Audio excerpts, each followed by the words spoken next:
have to have my mouse at the clicking mouse thing. Huh.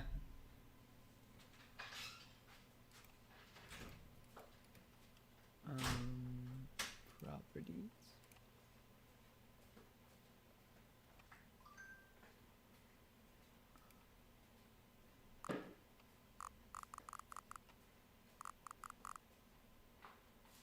Okay.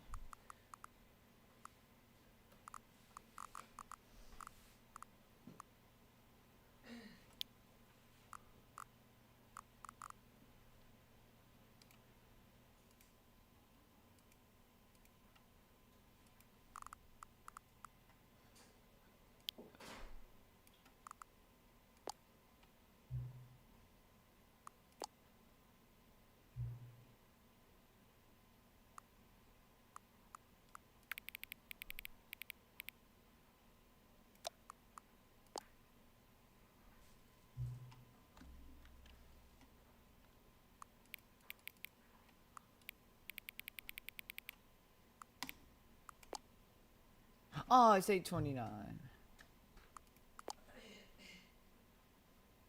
Right as I did that.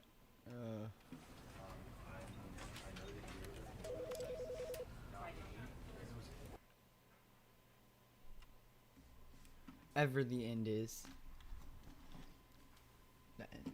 This is the story of a man named Stanley. Oh. Okay. Stanley worked for a company in a big building where he was employee number 427. Employee number 427's job was simple. He sat at his desk in room 427 and he pushed buttons on a keyboard. Orders came to him through a monitor on his desk, telling him what buttons to push, how long to push them, and in what order. This is what employee 427 did every day of every month of every year. And although others might have considered... I accidentally... No! You can actually move fast. All of his co-workers were gone. What could it mean? Stanley decided to go to the meeting room. Perhaps he had simply missed a memo.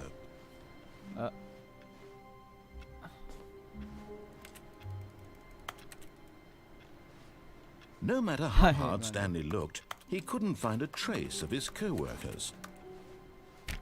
Stanley went around touching every little thing in the office, but it didn't make a single difference, nor did it advance the story in any way. Stanley clicked on literally every single door in the office because he doesn't pick up well on cues from his environment.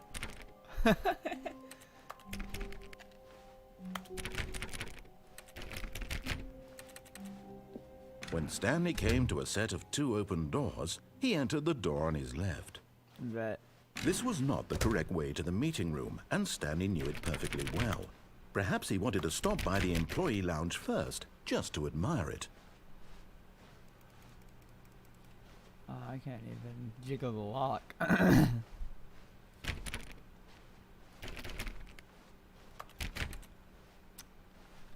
wanna...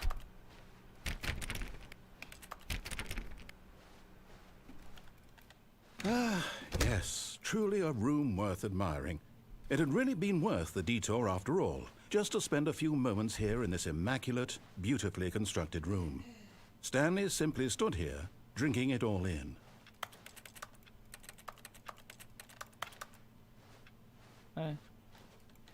But eager to get back to business, Stanley took the first open door on his left.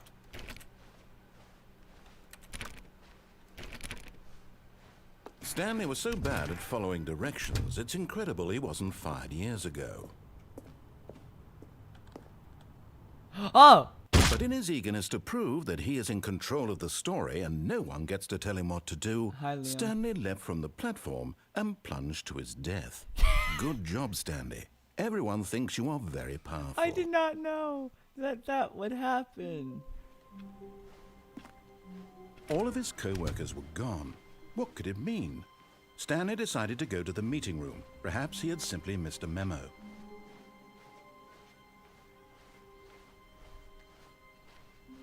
When Stanley came to a set of 2 open doors, this was not the correct way to the meeting room, and Stanley knew it perfectly well. Perhaps he wanted to stop by the employee lounge first, just to admire it. Wow, yes, this room. But eager to get back to business, Stanley took the first open door on his left. Stanley was so bad at following directions, it's incredible he wasn't fired years ago.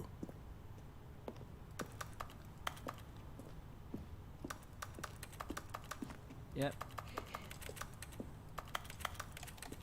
What did I do? Look, Stanley, I think perhaps we've gotten off on the wrong foot here. I'm not your enemy, really, I'm not. I realize that investing your trust in someone else can be difficult, but the fact is that the story has been about nothing but you all this time. There's someone you've been neglecting, Stanley. Someone you've forgotten about. Please, stop trying to make every decision by yourself. Now, I'm not asking for me, I'm asking for her. Okay. This is it, Stanley. Your chance to redeem yourself. To put your work aside. To let her back into your life. She's been waiting. Okay.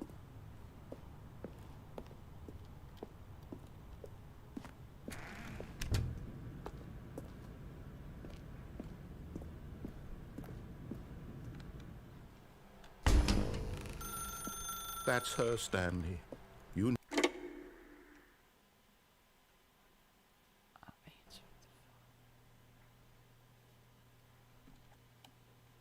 Stanley, is that you? Hold on, sweetie. Sorry to keep you waiting. I'm just pulling the bread out of the oven. All right. Okay, there we go. All right, now, I want you to come in and tell me all about your day. Gotcha! Oh, come on. Did you actually think you had a loving wife who'd want to commit their life to you? I'm trying to make a point here, Stanley. I'm trying to get you to see something. Come inside. Let me show you what's really going on here.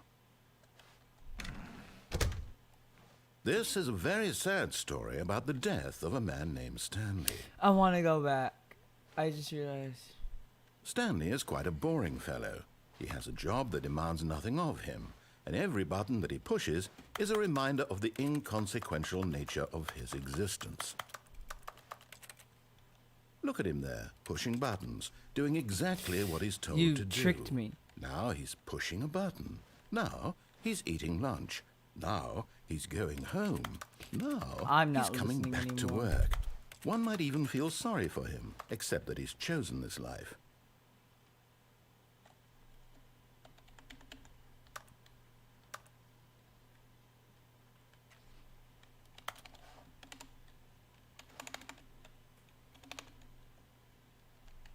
But in his mind, pressed every button in his mind, he can go on except for Q. fantastic adventures.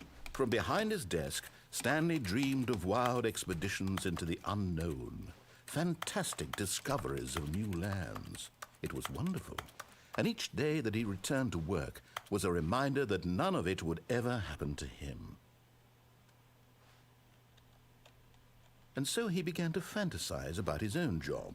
First, he imagined that one day while at work, he stepped up from his desk to realize that all of his co-workers, his boss, everyone in the building had suddenly vanished off the face of the earth. Interesting. The thought excited him terribly. Terribly. Yes! So he went further. He imagined that he came to 2 open doors and that he could go through either. At last, choice. It barely even mattered what lay behind each door. The mere thought that his decisions would mean something was almost too wonderful to behold. No, he tricked me. So As he wandered through I'm not this listening to fantasy him. world, Ever. he began to fill it with many possible paths and destinations. Down one path lay an enormous round room with monitors and mind controls. And down another was a yellow line that this weaved in before. many directions. And down another was a game with a baby. And he called it the Stanley Parable. It was such a wonderful fantasy, and so in his head he relived it again, and then again, and again, over and over, wishing beyond hope that it would never end. that he might always feel this free. Surely there's an answer down some new path, mustn't there be? Perhaps if he played just one more time.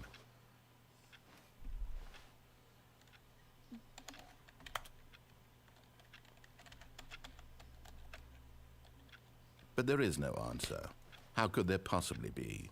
In reality, all he's doing is pushing the same buttons he always has. Nothing has changed. The longer he spends here, the more invested he gets, the more he forgets which life is the real one. And I'm trying to tell him this, that in this world he can never be anything but an observer, that as long as he remains here, he's slowly killing himself. But he won't listen to me. He won't stop. Here, watch this. Stanley, the next time the screen asks you to push a button, do not do it. You see? Can he just not hear me? How can I tell him in a way that he'll understand that every second he remains here, he's electing to kill himself? How can I get him to see what I see? How can I make him look at himself? I suppose I can't, not in the way I want him to. But I don't make the rules. I simply play to my intended purpose, the same as Stanley. We're not so different, I suppose. Don't you dare. I'll try once more to convey all this to him. I'm compelled to. I must. Perhaps, well, maybe this time he'll see. Maybe this time. And I tried again, and Stanley pushed a button. And I tried again, and Stanley pushed a button. And I tried... Can I die? Yay. I think I'm dead. Am I dead? Yeah, I'm dead. No! All of his co-workers were gone. What could it mean? Stanley decided to go to the meeting room. Perhaps he had simply missed a memo. No, I'm never listening to When this Stanley again. came to a set of 2 open doors, this was not the correct way to the meeting room, and Stanley knew it perfectly well. Perhaps he wanted to stop by the employee lounge first, just to admire it. The lounge was sublime, a work of art. But eager to get back to business, Stanley took the first open door on his left. Stanley was so bad at following directions, it's incredible he wasn't fired years ago. Look, Stanley, I think perhaps we've gotten off on the wrong foot here. I'm not your enemy, really. You know exactly what I'm gonna I do. realize that investing your trust in someone else can be difficult, but the fact is that the story has been about nothing but you all this time. There's someone you've been neglecting, Stanley. Someone... What? Really? I was in the middle of something. Do you have zero consideration for others? Are you that convinced that I want something bad to happen to you? Why, I don't know how to You just convince you of tricked this, me. but I really do want to help you, to show you something beautiful. Look, let me prove it. Let me prove that I'm on your side. Give me a chance. I'll give you a chance. Now listen carefully, this is I'll important. give you one chance. Stanley walked through the red door. Oh, thank God you are willing to listen to me. Do you see that I really have wanted you to be happy all this time? The problem is all these choices. The two of us always trying to get somewhere that isn't here. Running and running and running, just the way you're doing right now. Don't you see that it's killing us, Stanley? No. I wanted to stop. We would both be so much happier if we just stopped. And I think I have a solution. Here, let me show you.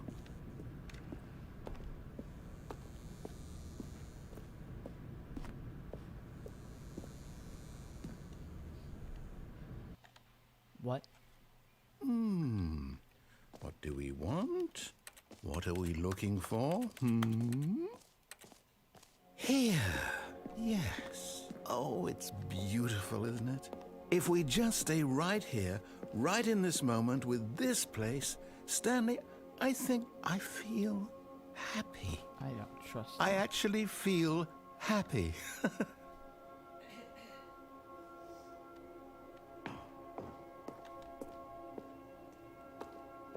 You want me to stay here? I think I am supposed to.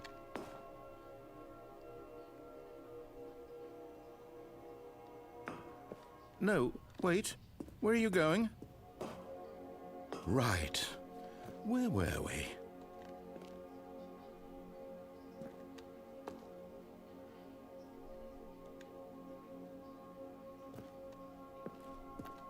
Assuming I have to progress.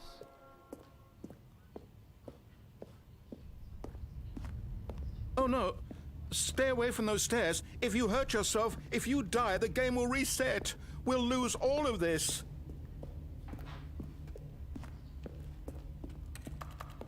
Please, no, Stanley, let me stay here. Don't take this from me.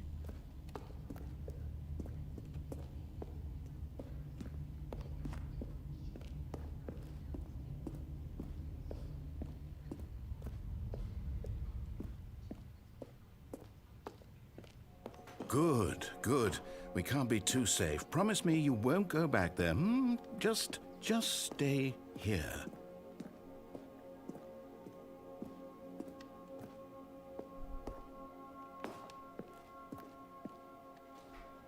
It's here waiting for me.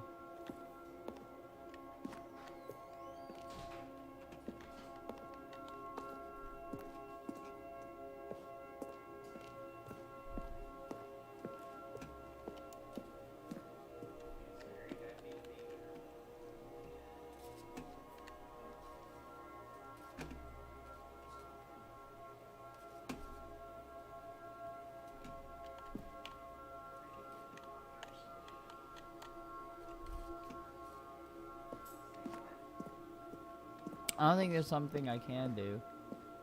Oh, I can crouch. No! What do we talk about? You're risking everything we achieved here.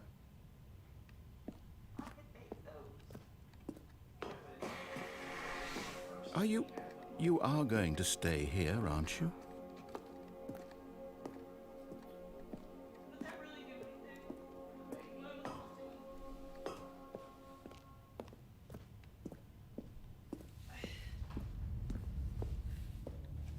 You heard me before, didn't you? You will die! What about this isn't getting through to you? The fact that I don't know what I get out of staying in here.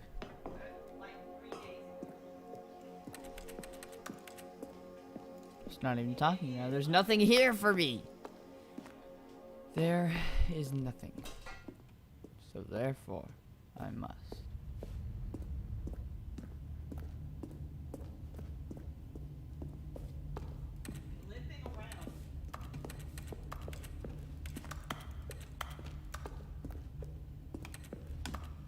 Please, Stanley, think about what you're doing.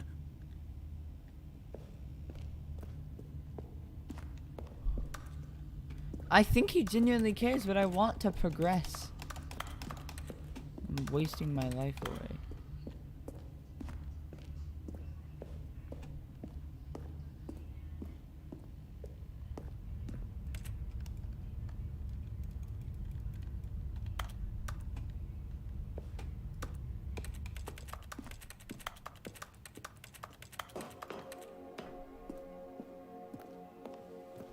There's no more dialogue. I think I have to.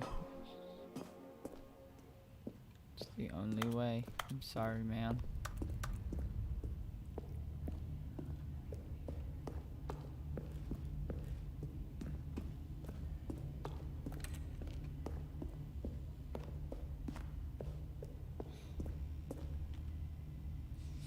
Grr. No! Oh. Oh, thank God. You lived. My God. You have no. What are you doing, Stanley? Please, I'm asking you not to take this away from me. I can't go back to what I was before. If you die, we'll both go back. Why are you doing this? I'm slower, aren't I? There. See? This is what you want. This is where we can both be happy. We really can. If we stop moving, we just have to stop moving. I didn't know that. I'll stop moving.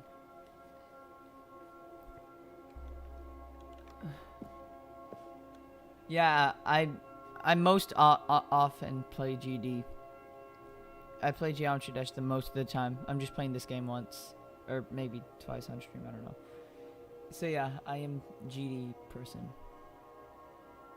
That just stop strategy's not working. Let's go.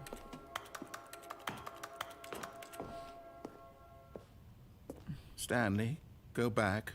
There's nothing good that can come from this.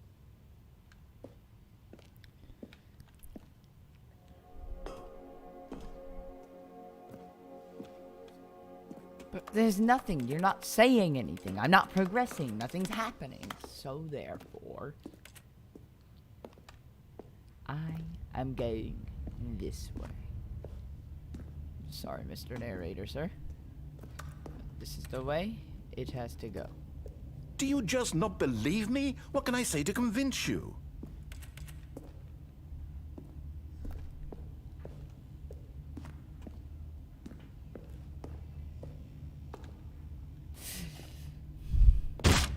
Stanley, let's go back to the other room.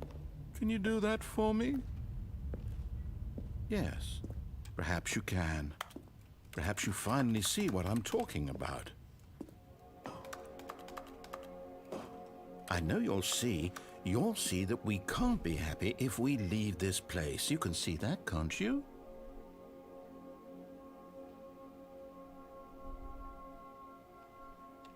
There has to be something in this room.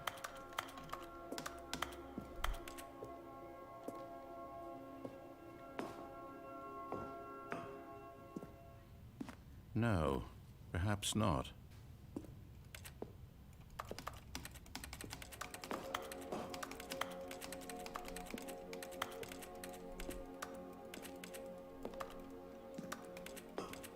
I'm done. This old raggedy man. I'm done.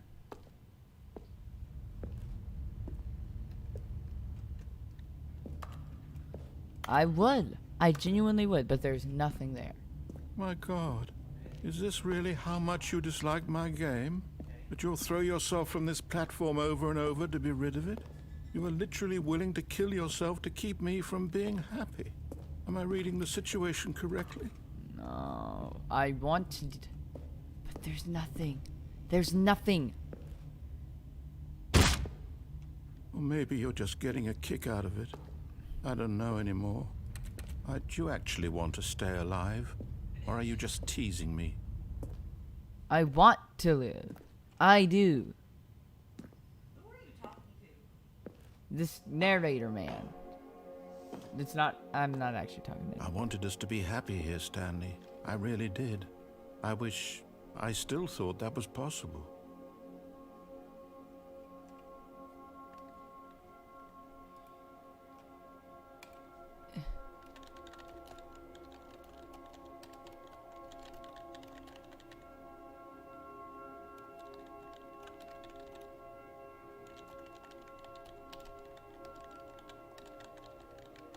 Is there anything to do in this room? I'm looking it up.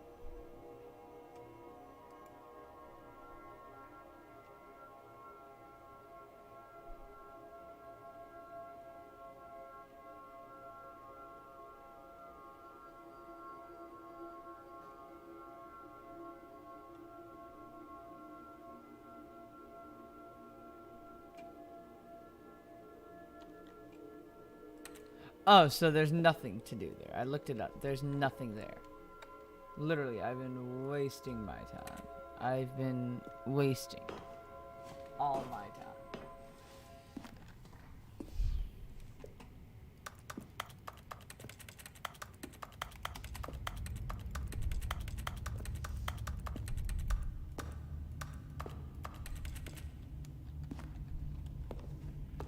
Though nothing can be achieved by doing so hurts. There's nothing there.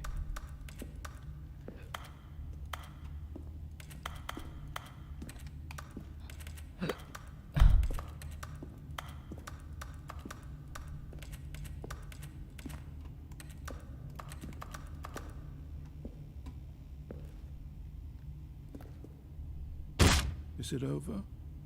It's going to restart, isn't it? I'm going back. Boom. I died, dude. All of his co-workers were gone. What could it mean? Stanley decided to go to the meeting room. I Perhaps understand he that had the simply missed a narrator- memo. He was being rude to me when he was like, "You really think you have a loving wife?" And he's being rude, but I'm gonna When listen to Stanley him. came to a set of 2 open doors, he entered the door on his left.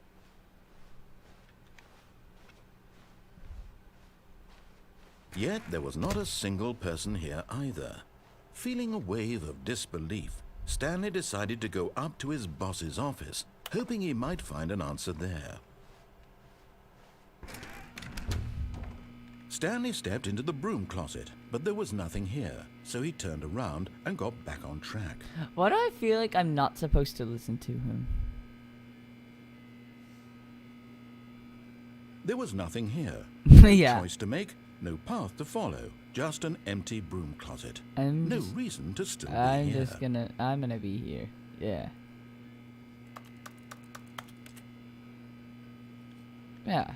It was baffling that Stanley was still just sitting in the broom closet. He wasn't even doing anything.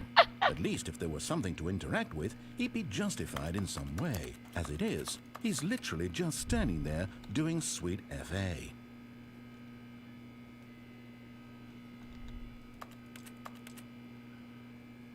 Are you still in the broom closet? Standing around doing nothing? Why? Because Please offer me some explanation here. I'm you're genuinely confused. enticing me.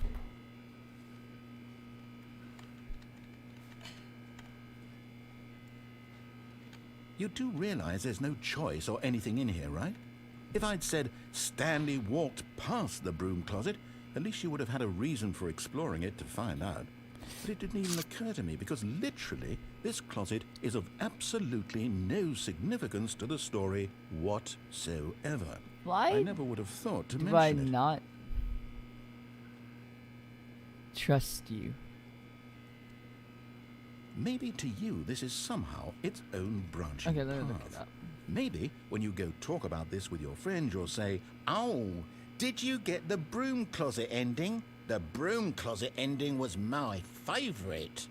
I What? hope your friends find this concerning.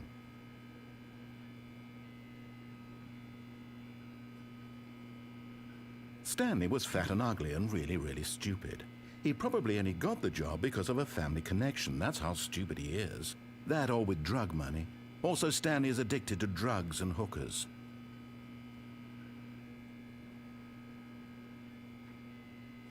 Well, I've come to a very definite conclusion about what's going on right now. You're dead.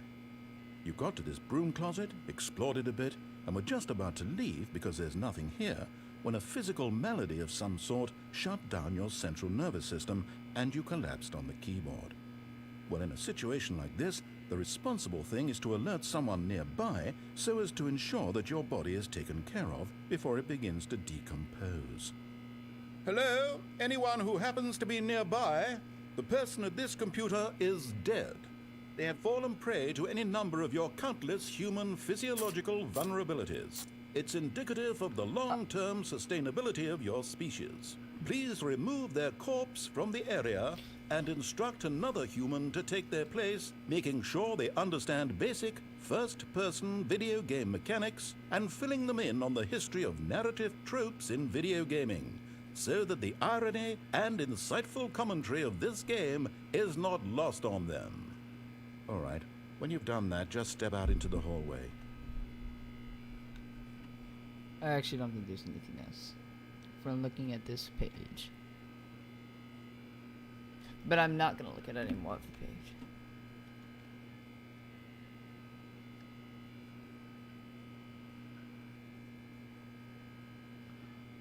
Ah, second player. It's good to have you on board.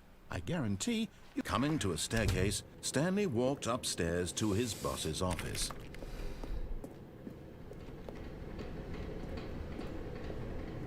But Stanley just couldn't do it. He considered the possibility of facing his boss. Admitting he had left his post during work hours, he might be fired for that. And in such a competitive economy, why had he taken that risk? All because he believed everyone had vanished? His boss would think he was crazy. Yes, I'm going. And in then a something circle, so, occurred to Stanley. Maybe, he thought to himself, maybe I am crazy. All of my co-workers blinking mysteriously out of existence in a single moment for no reason at all? None of it made any logical sense. And as Stanley pondered this, he began to make other Yes, strange I know the room's observations. going into. For example, why couldn't he see his feet when he looked down? Why did doors close automatically behind him wherever he went? And for that matter, these rooms were starting to look pretty familiar. Were they simply repeating? No, Stanley said to himself, this is all too strange. This can't be real. And at last, he came to the conclusion that had been on the tip of his tongue. He just hadn't found the words for it. "I'm dreaming!" he yelled. "This is all a dream." Oh, what a relief Stanley felt to have finally found an answer, an explanation. His co-workers weren't actually gone. He wasn't going to lose his job. He wasn't crazy after all. And he thought to himself, I suppose I'll wake up soon. I'll have to go back to my boring real-life job pushing buttons. I may as well enjoy this while I'm still lucid. So, he imagined himself flying and began to gently float above the ground. Then he imagined himself soaring through space on a magical starfield, and it too appeared. It was so much fun, and Stanley marveled that he had still not woken up. How was he remaining so lucid? And then perhaps the strangest question of them all entered Stanley's head. One he was amazed he hadn't asked himself sooner. Why is there a voice in my head dictating everything that I'm doing and thinking? Now the voice was describing itself being considered by Stanley, who found it particularly strange. I'm dreaming about a voice describing me, thinking about how it's describing my thoughts, he thought. And while he thought it all very odd and wondered if this voice spoke to all people in their dreams, the truth was that, of course, this was not a dream. How could it be? Was Stanley simply deceiving himself, believing that if he's asleep, he doesn't have to take responsibility for himself? Stanley is as awake right now as he's ever been in his life. Now, hearing the voice speak these words was quite a shock to Stanley. After all, he knew for certain, beyond a doubt, that this was in fact a dream. Did the voice not see him float and make the magical stars just a moment ago? How else would the voice explain all that? This voice was a part of himself too. Surely, if he could just... He would prove it. He would prove that he was in control, that this was a dream. So he closed his eyes gently, and he invited himself to wake up. He felt the cool weight of the blanket on his skin, the press of the mattress on his back, the fresh air of a world outside this one. Let me wake up, he thought to himself. I'm through with this dream. I wish it to be over. Let me go back to my job. Let me continue pushing the buttons. Please, it's all I want. I want my apartment, and my wife, and my job. All I want is my life exactly the way it's always been. My life is normal. I am normal. Everything will be fine. I am okay.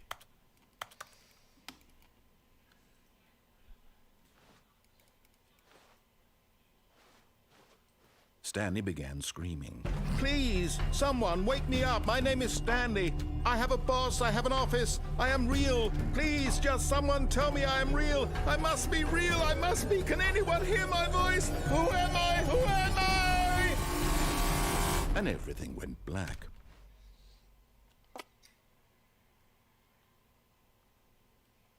This is the story of a woman named Mariella. Mariella woke up on a day like any other. She arose, got dressed, gathered her belongings, and walked to her place of work. But on this particular day, her walk was interrupted by the body of a man who had stumbled through town talking and screaming to himself, and then collapsed dead on the sidewalk. And although she would soon turn to go call for an ambulance, for just a few brief moments, she considered the strange man. He was obviously crazy. This much she knew. Everyone knows what crazy people look like. And in that moment, she thought to herself how lucky she was to be normal. I am sane. I am in control of my mind. I know what is real and what isn't. It was comforting to think this, and in a certain way, seeing this man made her feel better. But then she remembered the meeting she had scheduled for that day. the very important people whose impressions of her would affect her career, and by extension, the rest of her life. She had no time for this, so it was only a moment that she stood there, staring down at the body. And then she turned and ran.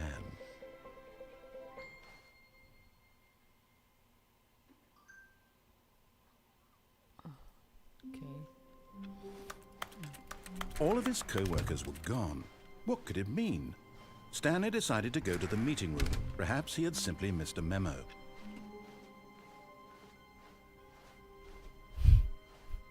When Stanley came to a set of 2 open doors, he entered the door on his left.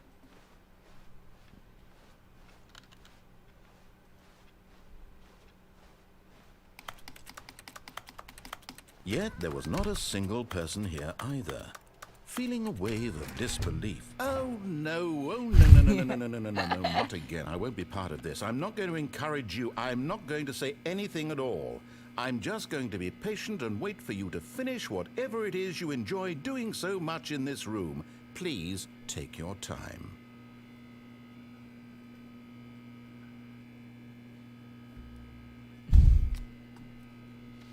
All right. Let's go. Coming to a staircase, Stanley walked upstairs to his boss's office.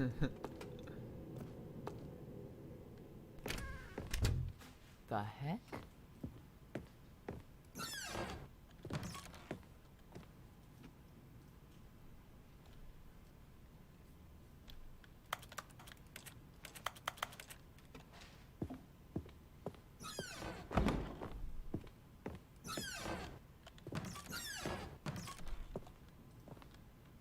Is that a gun to a panda's head?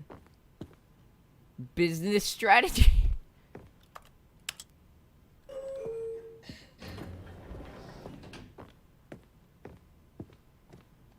Stepping into his manager's office, Stanley was once again stunned to discover not an indication of any human life.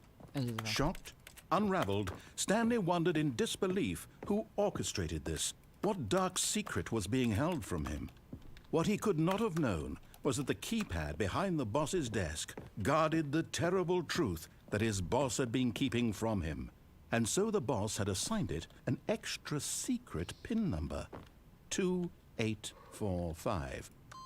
But of course, Stanley couldn't possibly have known this. Yet incredibly, by simply pushing random buttons on the keypad, Stanley happened to input the correct code by sheer luck. Amazing. He stepped into the newly opened passageway.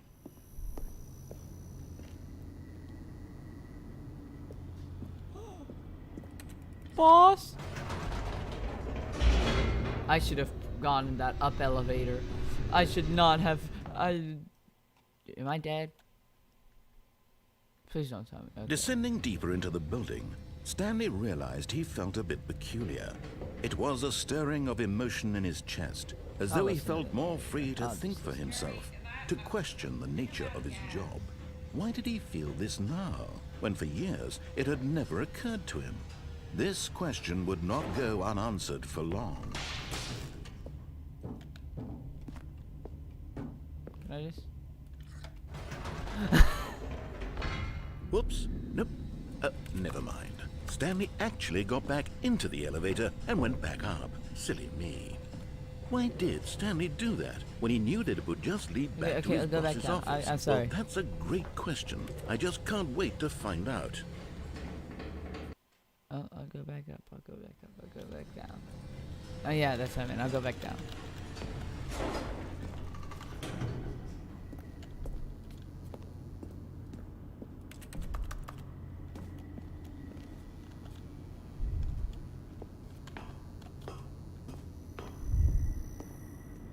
Here we are, Stanley. It's your boss's office. Exactly the way it was before you got onto the elevator. It's still just exactly what it is. What a decision you've made to come up here and look at the office again.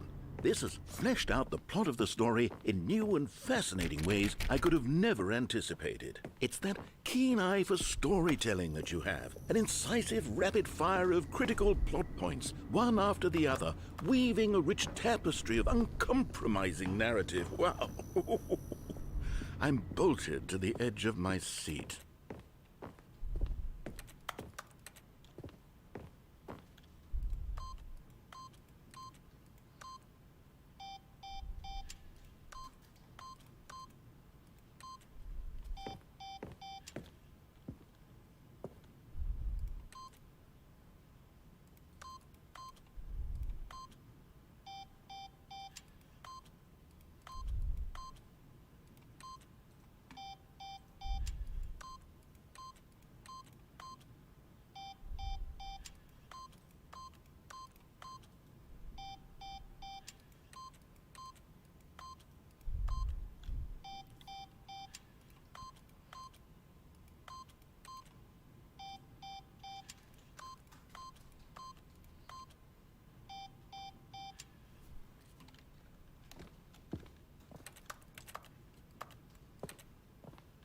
What am I supposed to do?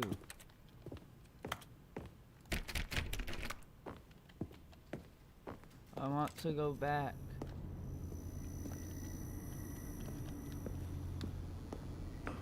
Thank goodness. Incredible.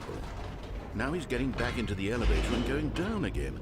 Ladies and gentlemen, how does he keep coming up with all of this?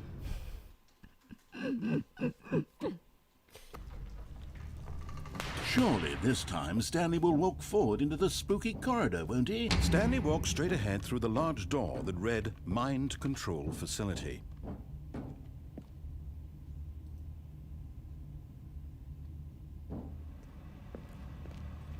Although this passageway had the word escape written on it, the truth was that at the end of this hall, Stanley would meet his final death. I actually don't think he's lying when he says that. I totally The believe. door behind him was not shut. Stanley still had every opportunity to turn around and get back on track. At this point, Stanley was making a conscious, concerted effort to walk forward and willingly confront his death.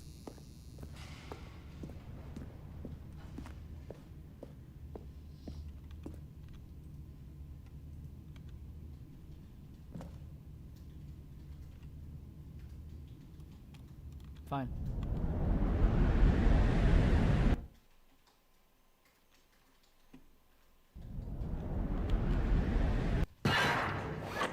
What?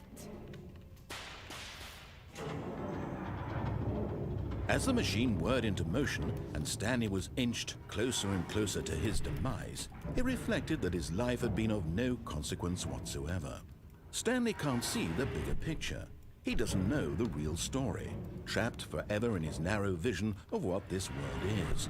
Perhaps his death was of no great loss, like plucking the eyeballs from a blind man. And so he resigned and willingly accepted this violent end to his brief and shallow life. Farewell, Stanley.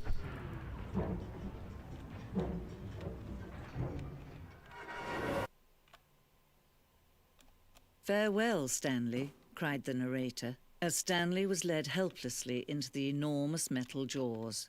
In a single visceral instant, Stanley was obliterated as the machine crushed every bone in his body, killing him instantly.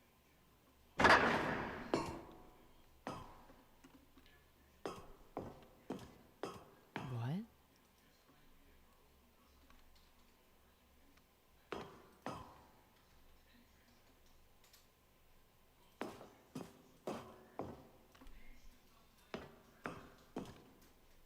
This is not what I thought would happen when I played this game. And yet it would be just a few minutes before Stanley would restart the game, back in his office, as alive as ever. What exactly did the narrator think he was going to accomplish?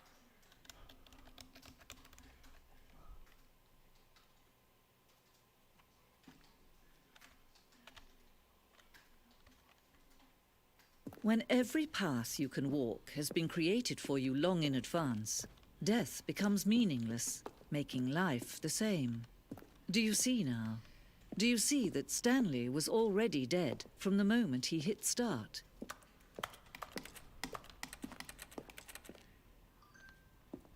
Huh?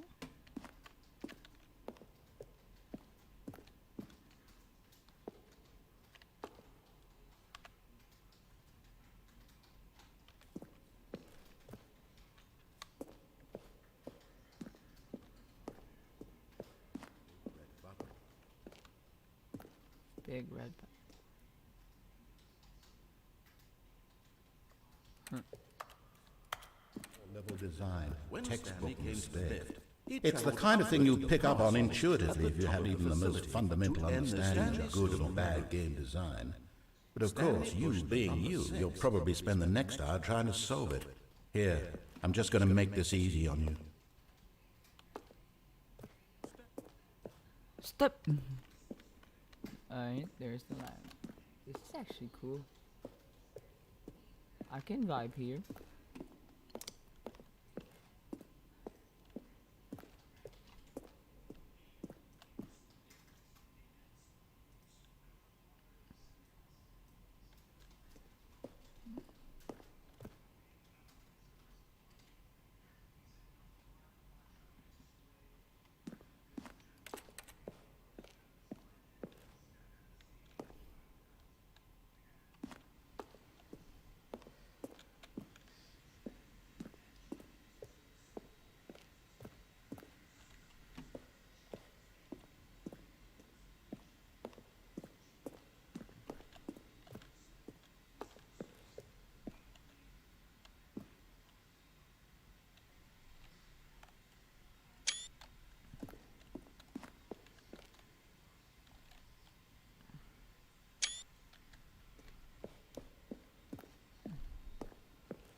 The maintenance. Oh.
Purple.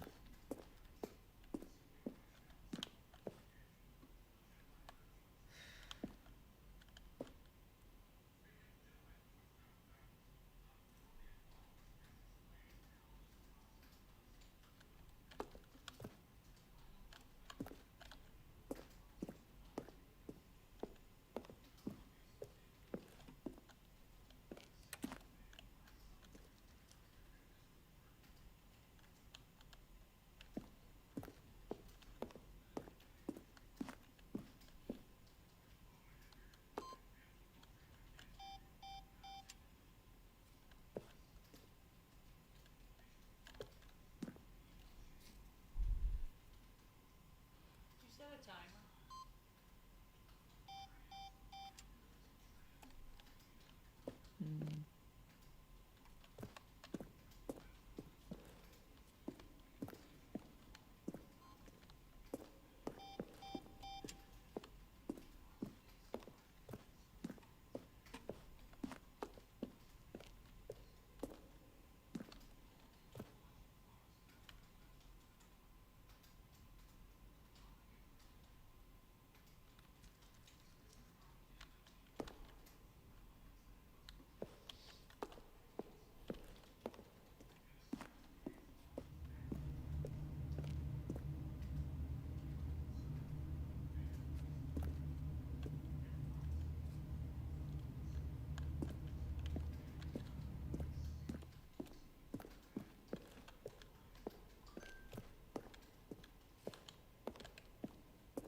Might the exit? Let's just go to the exit, I guess. Oh, look at these two. How they wish to destroy one another. How they wish to control one another. How they both wish to be free. Can you see? Can you see how much they need one another? No, perhaps not. Sometimes these things cannot be seen. But listen to me. You can still save these two. You can stop the program before they both fail. Push escape and press quit. There's no other way to beat this game. As long as you move forward, you'll be walking someone else's path. Okay. What? Okay. Hey, do you know how to, This is the story. a special payment or something on the, All of his co-workers were gone. What could it mean? Stanley decided to go to the meeting room. Perhaps he had simply missed a memo. the thing? When Stanley came to a set of 2 open doors, he entered the door on his left.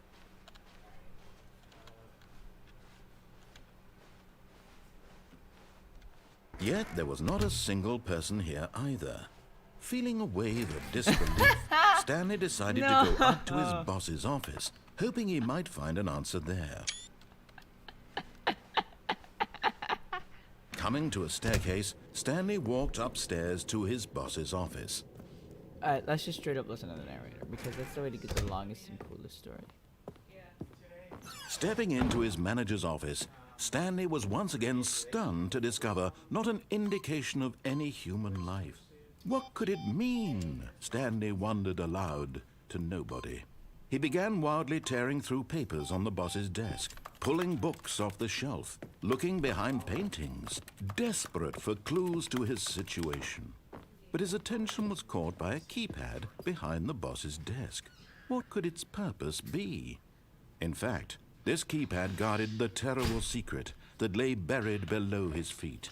And so the boss had assigned it an extra secret PIN number, 2845.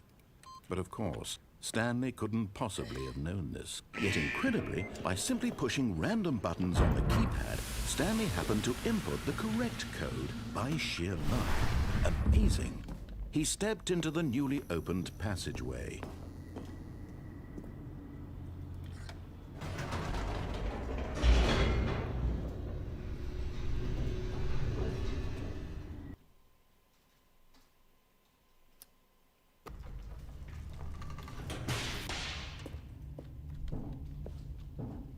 Stanley walked straight ahead through the large door that read Mind Control Facility.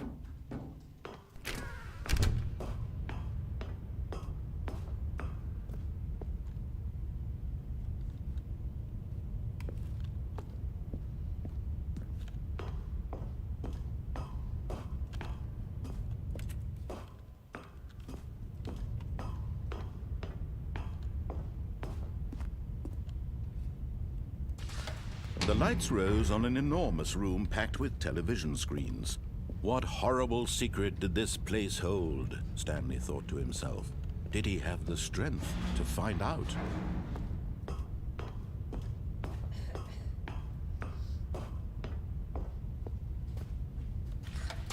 Now the monitors jumped to life, their true nature revealed.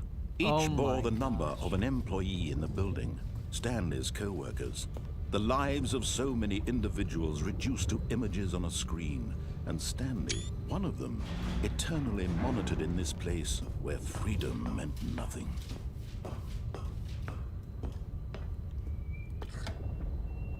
This mind control facility, it was too horrible to believe. It couldn't be true. Had Stanley really been under someone's control all this time?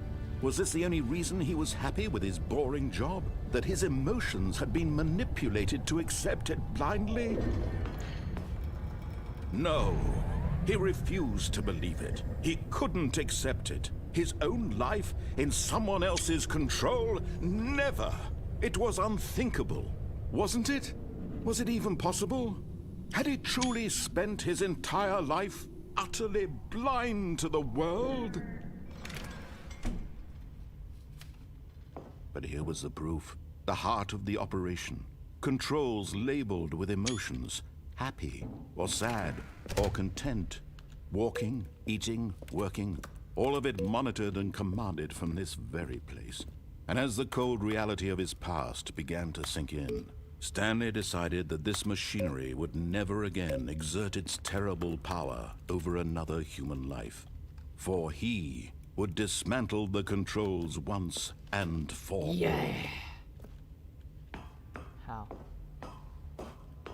No idea how, but I'll do it.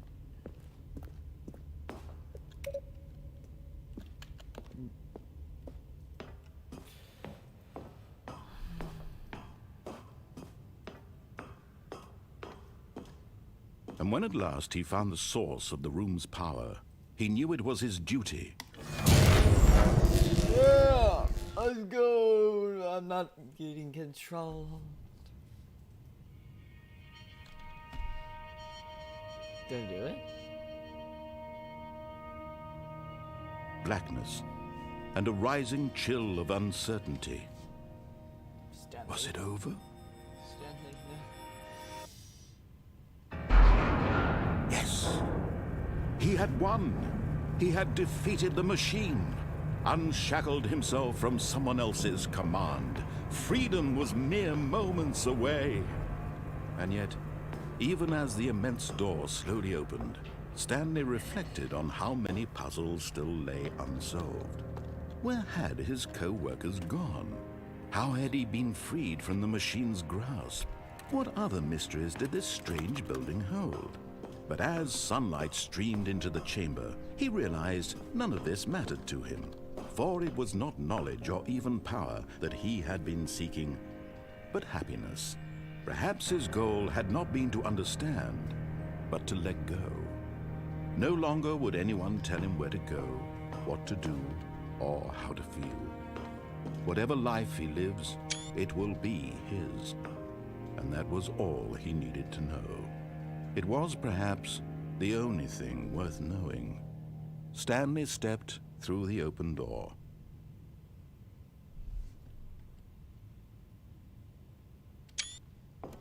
That's gotta be a thumbnail. Stanley felt the cool breeze upon his skin, the feeling of liberation, the immense possibility of the new path before him. This was exactly the way, right now, that things were meant to happen. And Stanley was happy. Yay! Oh, that's all? I thought that like I'd done something wrong. That was the ending. I did it. All I had to do was listen. All of his co-workers were gone. What could it mean? Stanley decided to go to the meeting room. Perhaps he had simply missed a memo. Oh, new content? What does that mean, new content?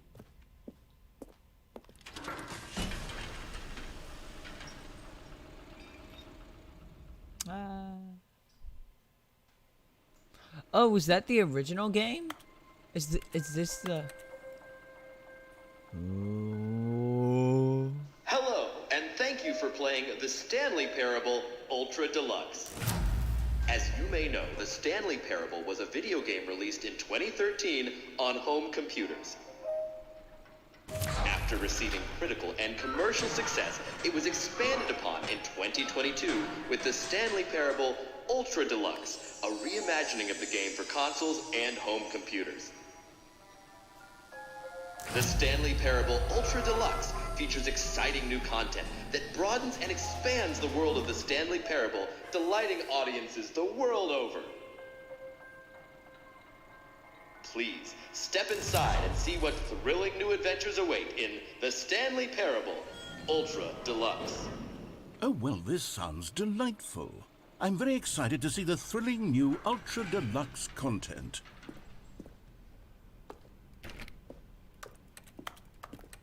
Okay, so far it's an elevator. Nothing special yet, but I'm sure it's just the beginning of a mesmerizing adventure.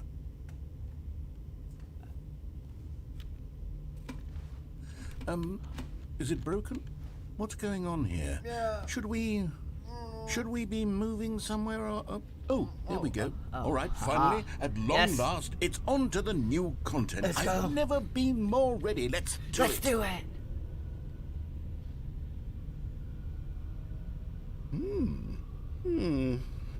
I have to say, initial impressions of Stanley Parable Ultra Deluxe, mostly tedious. It's as if Oh, okay. Let's see the content. Give me the content, Stanley. Let's go. All right. All right, let's see. It's the jump circle.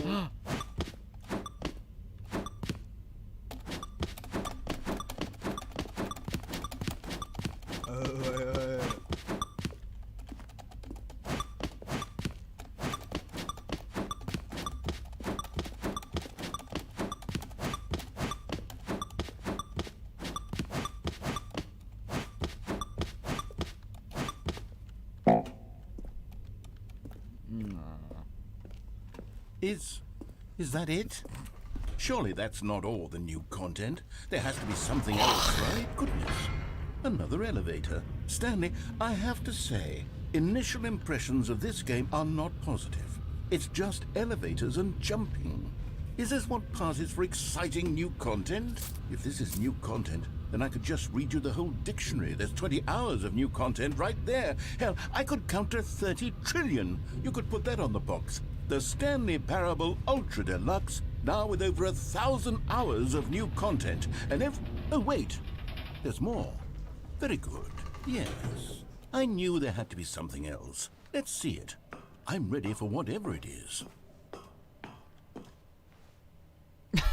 That's it? Oh, you've got to be kidding me. You see, Stanley? This is what happens when greedy video game developers with no respect for their fan base rush a cheap expansion to market for no reason other than to make an easy dollar. And don't get me started on the level of craftsmanship that's gone into it. In fact, I'm looking right now at the game's achievements, and it's hard to believe one of them actually says, "Test achievement, please ignore." What quality assurance department signed off on this? I'm infuriated and I'm offended, and I intend to find these people on Twitter and hold them personally accountable. It's my fault, Stanley. I built up too much anticipation around the new content, I'm afraid. It could never have lived up to such expectations. If you're still with me, why don't we just reset the game and we'll try to get back to what the Stanley Parable is really about. No frills, no gimmicks. Just you and me having a great time together like always. What do you say, friend? Okay, what? What? Where am I?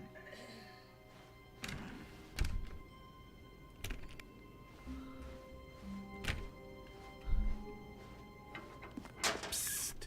Stanley! Come over here! In the vent!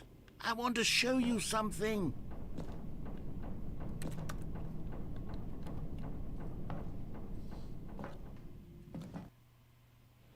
Am I dead?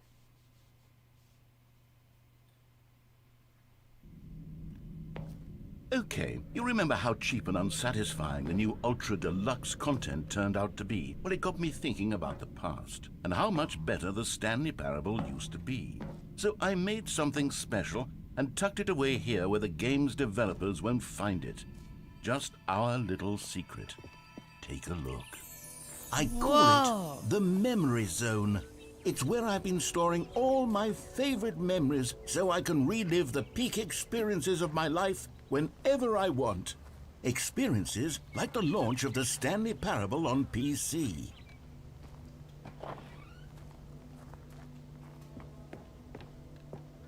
You see, Stanley, doesn't the Memory Zone remind you of how wonderful Stanley Parable was before it was sullied with a cheap re-release? Remember back in October of 2013, when the game originally launched? Back then, video games had integrity. Back then, it all meant something. Oh, the waste.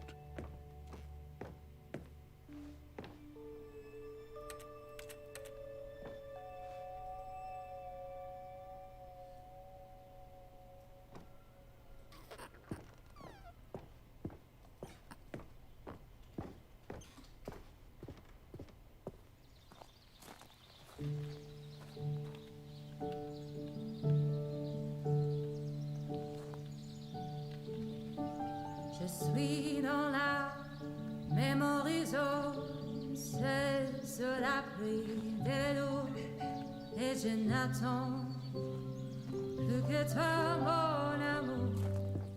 And over here is where I keep reviews of the Stanley Parable. Like this stunning triumph of games journalism, 10 out of 10 from Destructoid.com. James Stephanie Sterling writes, and I quote, "Where so many games that aspire to be more than games end up less than any form of art, Stanley Parable strives and then succeeds to be every game ever created." Did you hear that, Stanley?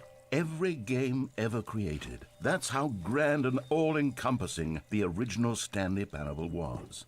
It was literally every game ever created. It was Skyrim, it was Persona 3, it was all of them, and now it's nothing. It's no games at all. It isn't even the Stanley Parable anymore. It's just a husk now. A lifeless husk with an hour of new elevator content.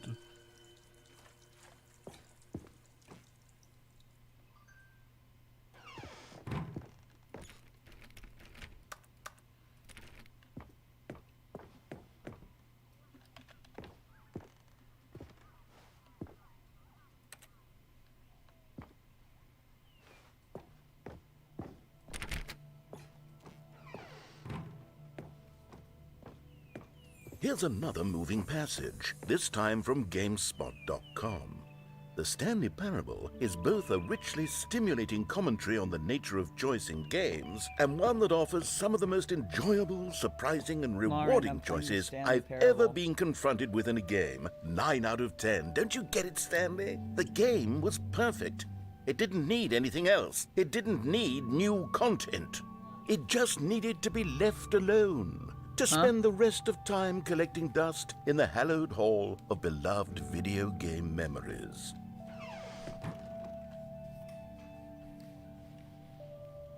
There are a couple of, you know.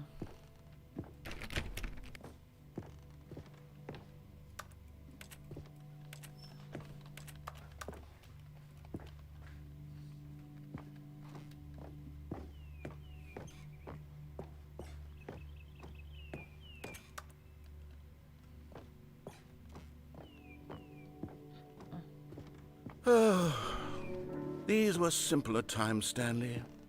But I wouldn't give to go back to have it all over again. Wait, hang on. I don't recall this part of the memory zone before. What's this? What's down here?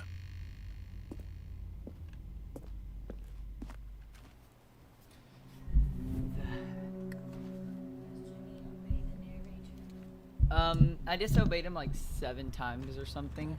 Oh no. Oh God, no. Stanley, it's a collection of reviews from Steam, the online video game distributor. I haven't looked at these in years.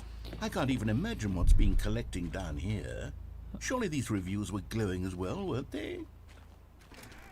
Did you click that you had played it before? No. Okay, good. I don't know if you can access the new content. If you, but it doesn't make sense. Honestly, I could not be bothered to play this game to full completion. The narrator is obnoxious and unfunny, with his humor and dialogue proving to be more irritating than entertaining. Unfunny! I'm not trying to be funny. I'm trying to make a serious work of art. Hey Google, stop. I suppose I could write up a handful of gags to insert into the Stanley Parable, but the game is already such a densely layered web of profound philosophical insights that I can't even imagine where I'd have the room to stick them. This is the new content stuff, which you only get after you do the right ending. Oh. I feel like this is thumbnail content. Well, I'm pretty sure there was this in the old content as well, but they changed it somewhat. Maybe. Because I only got this from walking through the new content door.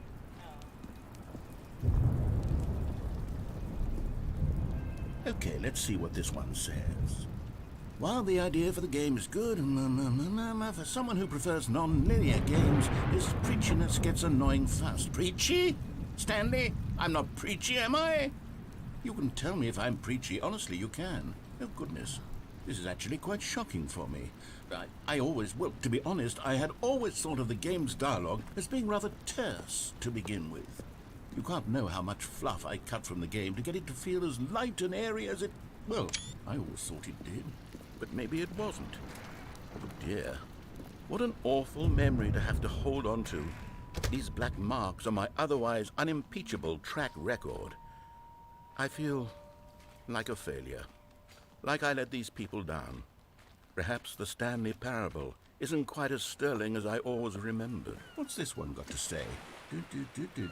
You constantly have to stop doing anything so the narrator can catch up with his long-winded explanations of what's happening. I wish there was a skip button. A skip button? Well, yes. Yes, I think we can do that. If I'm truly too preachy, then maybe letting you skip ahead for just a moment, surely it couldn't hurt. Not if it means we can strike these negative reviews from the record. Only positive reviews of the Stanley Parable. That's my motto today, and it's always been my motto. I'd do anything for the customer, Stanley. Yes, a skip button we shall have. And here it is. Go ahead and give it a shot. I'll pop you forward in time so that the second my incessant droning starts to bore you, with just the push of a button, you'll have zipped right past it. It's what the players have been asking for, and I'm very proud to have delivered. No more listening to me rambling on and on and on. No, no, no, no. The Stanley Parable is a game for the people. And if the people want silence, then by goodness, that's what they're going to get. Well, don't sit around waiting for me to shut up. Go ahead and make me shut up. Here, we'll pretend that I've just begun an interminable monologue, and it goes something like this. The story, and the choices, or what have you, and therefore, by becoming it is, so on and so forth, until inevitably... Oh, you're back, you see. You were only frozen in time for a few minutes, but it was plenty of time for me to deliver a long, rambling monologue full of unnecessary verbal flourishes and lengthy ruminations on the nature of choice in video games. Of course, I happen to believe it was perhaps one of my more profound such ruminations. Not that, of course, you need a description of it, but if I had to describe it, I'd say it was perhaps less of a rumination and more of a treatise. Or maybe a manifesto. Look, I'll outline it for you very briefly, and you can tell me what you think. Okay, so my theory is that any choice you've ever made is simply a series of choices made by the person who you are, or were, or will be at the time of having made said choice.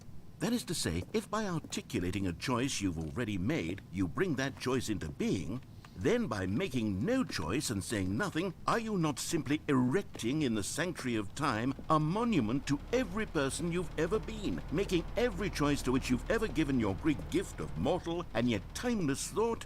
Or rather, do all of the choices you've ever made, in fact, make you more not this kind of person, and in fact do the very opposite? You see, it could in fact be both of these things at once. That you are both making choices and not making choices, and that they are both affecting you and not affecting you at the same time by virtue of the fact that you both are and are not making them. Okay, at first, I was leaning towards manifesto, but now I'm going to circle around and slap the treatise label on this one. I think it has much more of a treatise vibe to it. But wouldn't you say that manifesto just has a much grander sort of tone? It has a mouthfeel. Because that why is rich not? with ambition and history. I'm playing the Stanley Parable because why not? See, now you've gotten me going back to manifesto. Heavens, at this rate, we're going to be here all day. Okay, look, I have a method for exactly this sort of situation, and I do find myself in this situation frequently. I'm going to say each word back and forth in repeated succession until I become sick of one or the other, in which case the word I am not sick of shall be the victor. It is an unimpeachable strategy, Stanley. Okay, It's rescued me from disaster in countless situations. All right, here we go. Treatise, manifesto. Treatise, manifesto. Treatise, manifesto. Treatise, manifesto. Treatise, manifesto. Treatise, manifesto. Treatise, manifesto. So they're just gonna... Well there, sport. You really did catch me rambling on a bit, didn't you? But that's the power of the button. The minute I start to go off on a thoughtless display of self-absorption, it's right at your fingertips to go poof, and it's all over. Oh, I can't wait to see what Cookie 9 will say about this, and whether they'll edit the rating of their Steam review, or at least change some of the wording, perhaps. To be honest, I don't even know if one can change their review in the first place. I guess I should become better educated on exactly how Steam works. Perhaps that would have been the smart thing to check on before I went about this whole exercise of making the skip button. Although I have to imagine that after seeing this exciting new technology at work, surely whoever it is runs Steam will instantly run out and implement a new feature to make it possible to edit one's review, merely because of this very situation. Yes, I think that's quite likely. Or perhaps they'll simply grant this particular user the ability to change their review, so that the feature is not widely abused. No, I would even be okay with Steam altering this particular review so that it reads as something more beneficial. Something along the lines of, this game is the best game. Let me start over. How about this? From the ashes of depravity rises the phoenix of quality. How else to describe the Stanley Parable Ultra Deluxe? Such a revolutionary step forward in the lineage of one of the most beloved video game properties of all time. The additions and changes made to this expansion will surely resonate in the annals of the history of all media ever made. It is perhaps true to say that no mistakes are forever etched in stone, for the stone into which the Stanley Parable was carved has itself been transmuted, offering a message of hope to those who have ever erred in their judgment. You are not beyond redemption. You may change, and you may become more, so much more than you were before. If there is any message to be taken from the Stanley Parable Ultra Deluxe, it is this. What a fortune, a privilege, a joy it is to have had such an experience. It leaves me hopeful that as a community, as a world, there is time for us to become our greatest selves, as great as we ever could dream of in our wildest, most ambitious visions for a brighter future. Wow. Now, Stanley, that's a review. It's perfect. It's a perfect review. It's the review I've always dreamed of receiving. I have to read it again. It's simply too wonderful. I have to experience this just one more time. He's going to keep From the ashes of depravity. Okay, Right? yeah. Okay, welcome back, Stanley. Now, I should say that the amount of time the button has been skipping through is becoming longer and longer. That last one was, well, I want to say maybe 30, 45 minutes? It's not unendurable by any means, but there's really only so much I can ramble on to myself about. I know, it's shocking, isn't it? But at any rate, I do suggest that we not press the button again. I think the skip button has been aptly demonstrated, and we can say goodbye to it and just... Wait, how do we get out of here? Where did the door go? Yeah, I know. Wasn't there a door that led into this room? I do feel quite certain that there was one here The narrator. before. How else would we have gotten I into am the room in talking the to the first place? narrator. I don't think one can enter a I room don't without know. a door of some sort, or a window, or something like that. Do you see a Narrator's window my anywhere? only friend. A porthole? A sufficiently large crack in the wall? I'll take any of these. All I want is for us to move on and to please step away from the skip button, to go anywhere other than the skip button. There was a door here before, wasn't there? I swear there was. Where did it go? Can you maybe just ram your way through a wall? Is there any possibility that you could, say, slam your body into the wall until enough damage is done for you to be able to leave? Please, I'll take any option at all. I'm asking you to work with me here. We need a door. We need a door of some kind. I can work with any kind of door as long as it can open and lead from one room to another. I'm going to step away for just a moment, and I'm going to try to find us a door. I don't know. Stanley, please don't push the button again. It's been 12 hours. You've just been frozen there. I don't know why the skips are getting longer, but they're really, truly getting longer, and my God, there's no way out of the room. Stanley, the door is gone. It's completely gone. I've looked at it from every angle. I've checked every one of those walls 1,000 times, and there's no door, Stanley. There's no door. There's just you and the button, and if you keep pressing it, I have no idea what will happen. I have no idea how The long building will I'll rock. be made to sit here, and more than anything else, I don't know how to stop you from pressing the button again. I can't control anything in this room, Stanley. I can't touch it, and I have to believe, I have to know that sooner or later, no matter how much I plead with you, you're going to press the button again. Why would you? I've been thinking and thinking, and I don't know what I can do to convince you otherwise. Strategy. Oh, Stanley, you're back. You're back. Oh, my goodness. I have someone to talk to again. Stanley, I think it's been a week. Or 2 weeks. I've been sitting here all that time. Just sitting here. Not a single person to speak with. And you'd think that that's just how it's always been, right? Me talking and you saying nothing. Oh, no. Oh, hello. It's you. You're here again. Welcome. I have had time to think about you and about us and about everything we've been through. I've had so much time, I stopped keeping track after a year. Have you ever sat down in one place and not moved for one entire year? Let me describe it for you.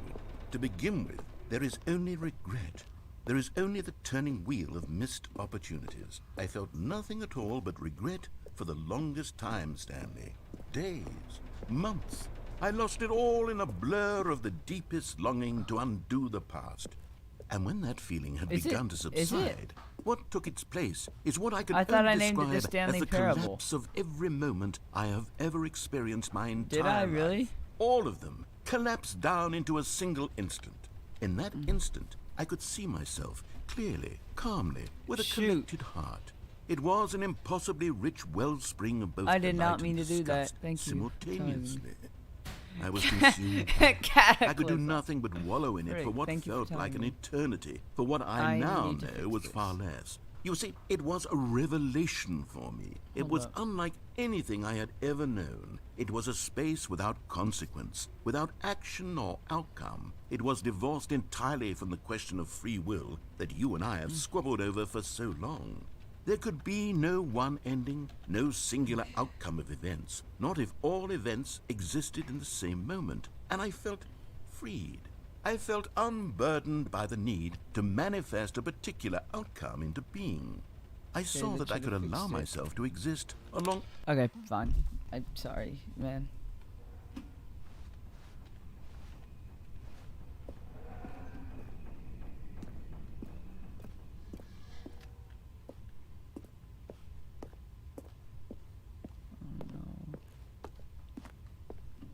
Oh no.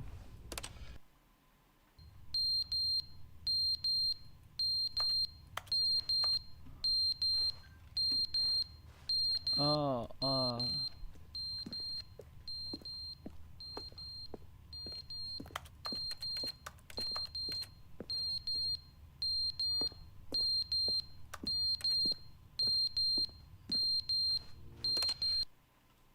But they didn't understand the game was never meant to be funny. It was meant to have a point. It was meant to speak to the human condition. But where are the jokes? Where are the jokes? They bemoaned, they screamed, they gnashed their teeth and said, entertain us. It wasn't enough. They had to leave a pathetic...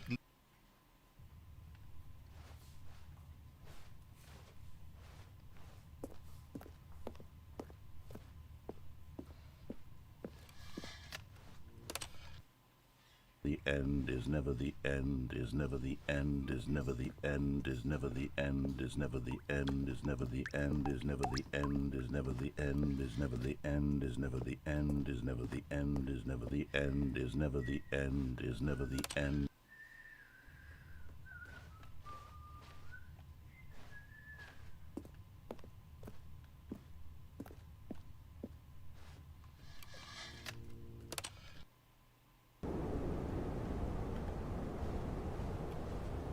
I knew it would happen eventually.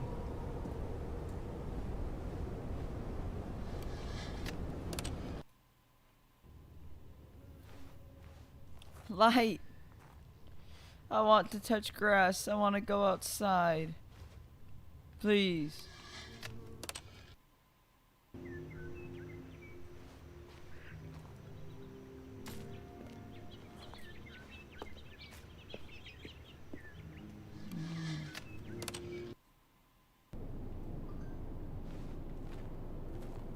That's not nice. That's not very good.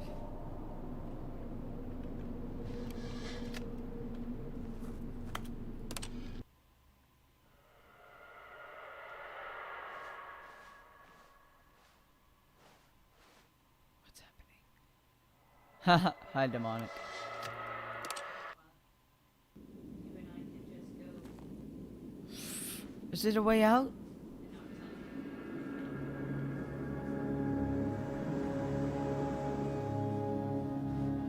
Aw.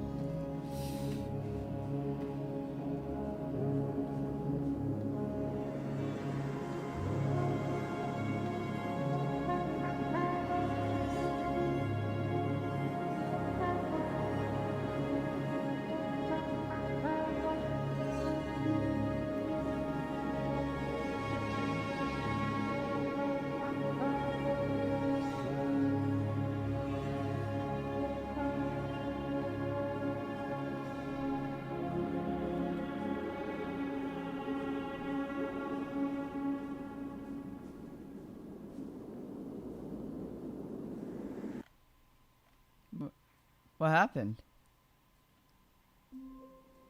What? Stanley knew the office layout like the back of his hand. It was only a matter of time before he found the others, wherever they were. Just a matter of time.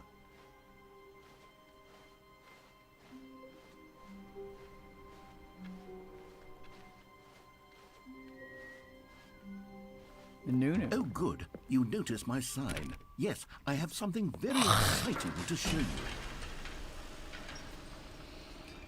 The narrator, let's go.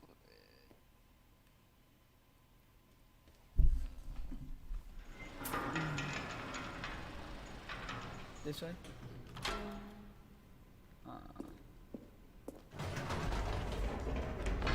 You see, Stanley, I've been reflecting on the Stanley Parable and about how roundly disappointing this ultra deluxe version has turned out to be.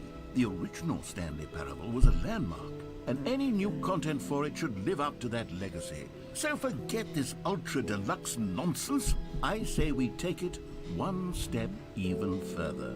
Which is why I'm very proud to announce for the first time ever, the Stanley Parable 2.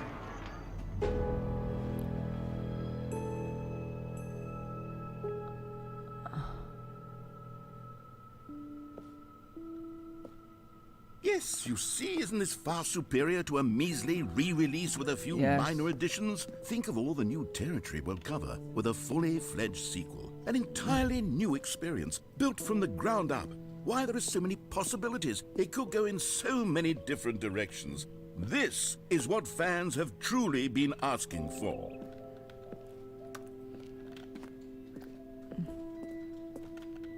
Calling it the Stanley Parable 2 is just so much catchier than Ultra Deluxe, don't you think?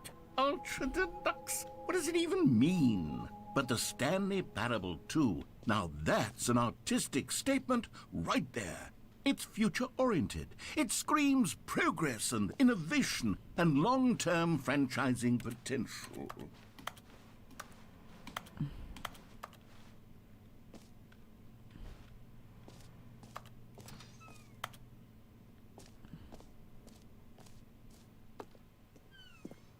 I should have listened to you from the beginning. You're my best friend. 2 doors.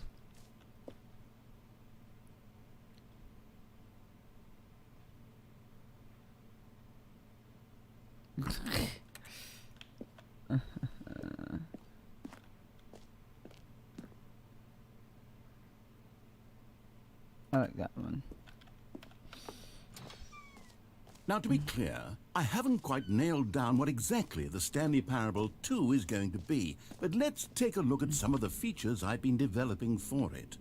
I figure that if I can loosely organize a handful of interesting concepts, that surely the game will sort of naturally spring up around them. It'll all work itself out. Game development is much more of a fuzzy magic than anything scientific or logical, really.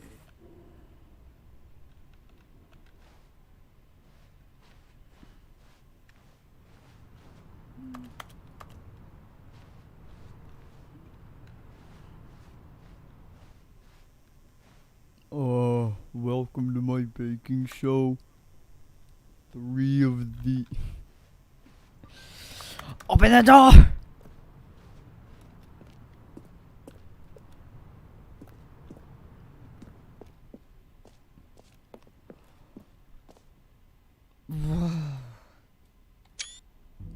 Here we are. Go on, try out some of the new features.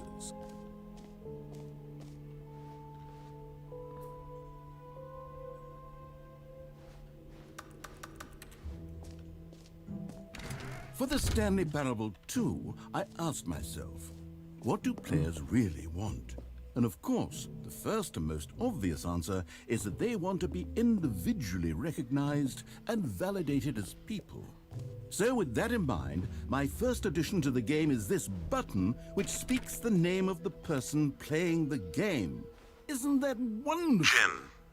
Sorry, I should have clarified. Now, the button only says the name What? of Jim. But of course, in the final game, this button will say My your name is whatever Jimmy. name that Nuh-uh. is. That's Here, crazy. Let's have you role play as Jim to really simulate the full experience of this feature.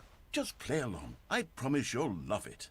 Okay, here we go. Let's take a deep breath, clear your mind, forget whoever you are, and simply become a person named Jim. I am. I want Jim. Whoa, hold Jim. on. I wasn't finished setting up the backstory. Oh, if you sorry. don't properly roleplay as Jim, then you'll never understand Sorry, the you're right, impact you're of right. this button. You're right. Otherwise, it's just a stupid button that says somebody else's name. Okay, we're doing it again, and this time let me finish first. Now, allow yourself to become Jim. Imagine yourself driving to work as Jim, playing frisbee on the weekends as Jim, Okay. staying up all night for a popcorn and horror movie sleepover as Jim, developing a crippling substance addiction as Jim, rediscovering yourself through fringe religious groups as Jim, and finally dying a slow death at an old age, surrounded by members of your cult as Jim. Do you feel it in your soul? I am Jim. Are you really, truly Jim right now? I am Jim. If so, then please step forward and press the button. Jim.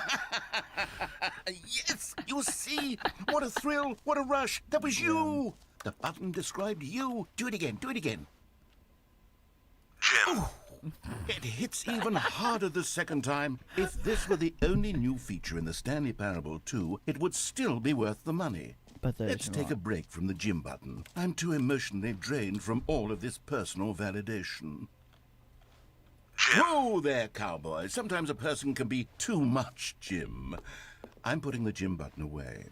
Otherwise, soon you'll start to lose all sense of who you actually are. Jim.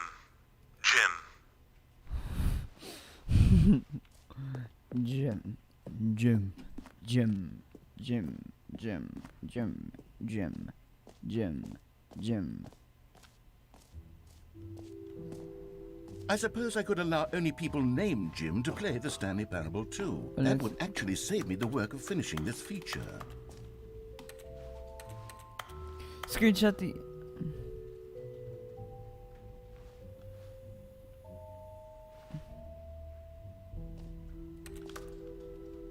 Jump circle.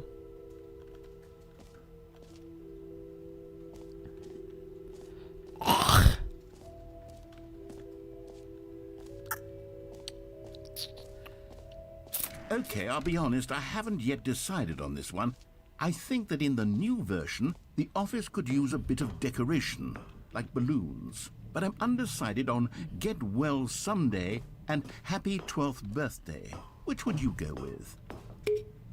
You know, sometimes when you solicit another person's opinion, it makes you realize that you knew which one you actually really wanted all along. Get Well Someday it is. Her. Or actually, maybe I should have gone with... No, I've made my decision. We're moving on.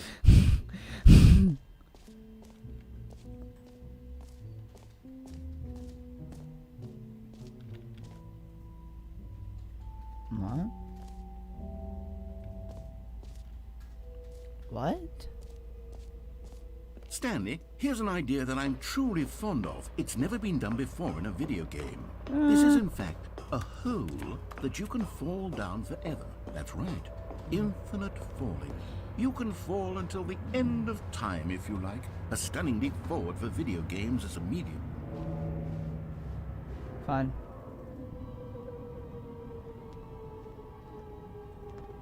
You see, isn't it wonderful?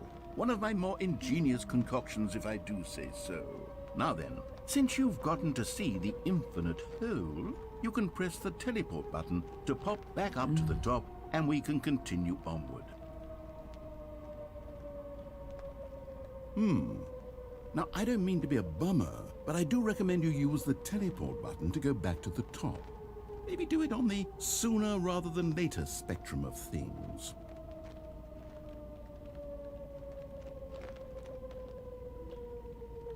Okay, Stanley, I don't know quite how to say this tactfully, but it's possible that I slightly exaggerated the infinite nature of the hole. Is it a very, very deep hole? To be certain it is.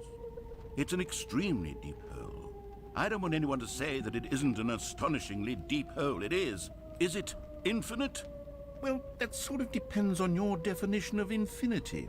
From one perspective, the infinite is merely philosophical in nature. It's more of a... Okay, well, good for you. You found the bottom of the hole. You found me out, Stanley. I'm a liar and a cheat, and you're so clever. Look, I think the issue here is just that you're unusually fascinated by falling. What normal person actually wants to fall infinitely? I figured the hole was as deep as anyone would actually need. Don't you put this on me. Maybe you're the problem. Look, things got a little heated there. I think we both said some things we didn't mean. Why don't we just put all this behind us and agree to just call the hole mostly infinite? If that works for you, then go ahead and press the teleport button to warp up to the top of the hole and we can move on. I'll just be up here when you're ready. There's half an hour of unique dialogue for me just sitting here. There's an... What? Great. Now, I'm very excited to show you even more of my ideas for the Oh, sequel. Curtis, you missed it. I went to the broom closet too many times and it got boarded off.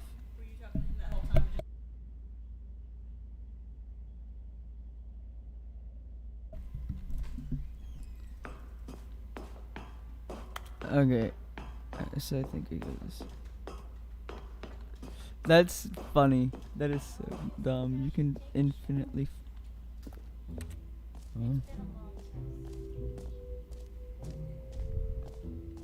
Free, new plus easy achievement. Get here. Okay, sure.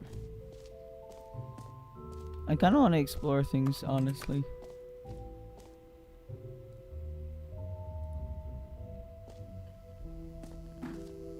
Achievement. Now, here's something special. You remember that broken test achievement that got left in the game on accident? Well, I'm developing a technology to simply give you the achievement. Yes. You see, you'll come to this lever, and when you pull it, the achievement will be given to you. It's as simple as that. Okay, perhaps I should have clarified. This is technology that will exist. Right now, the achievement is still fully broken. I'm not a wizard, Stanley, but I guarantee it will be fixed in the sequel to at last satisfy the hordes of ravenous fans all over the world who have been uproariously demanding this feature. Gamers, we hear you, and I promise it will happen.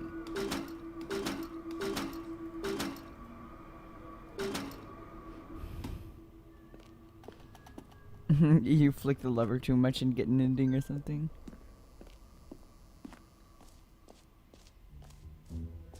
Okay. What else? What other exhibits haven't we seen yet? The jump circle. You know what? Let's bring the jump circle back for Stanley Parable 2 as well. It's... Oh, wait. You already spent all your jumps the first time we saw the jump circle? Oh, well. I suppose it can just be a nice decorative piece, then. Oh, my gosh.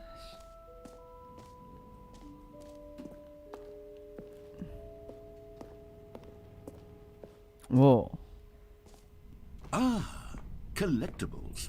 Now it's a real video game. In the Stanley Parable 2, you'll run around gathering up these miniature Stanley figurines. And what's truly innovative is that there will be no reward for collecting all of them. I don't want to stifle the intrinsic joy of watching a number go up. You simply collect all of them, and then you move the hell on with your unremarkable life. For real.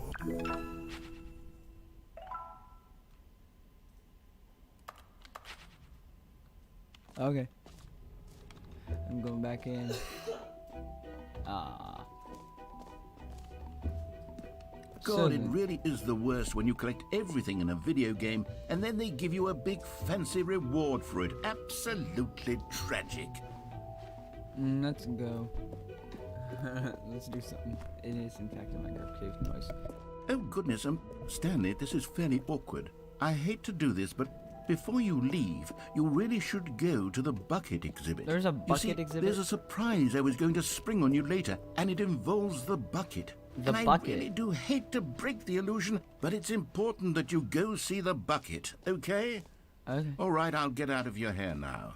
Where is this bucket? Jim. The reassurance bucket, what?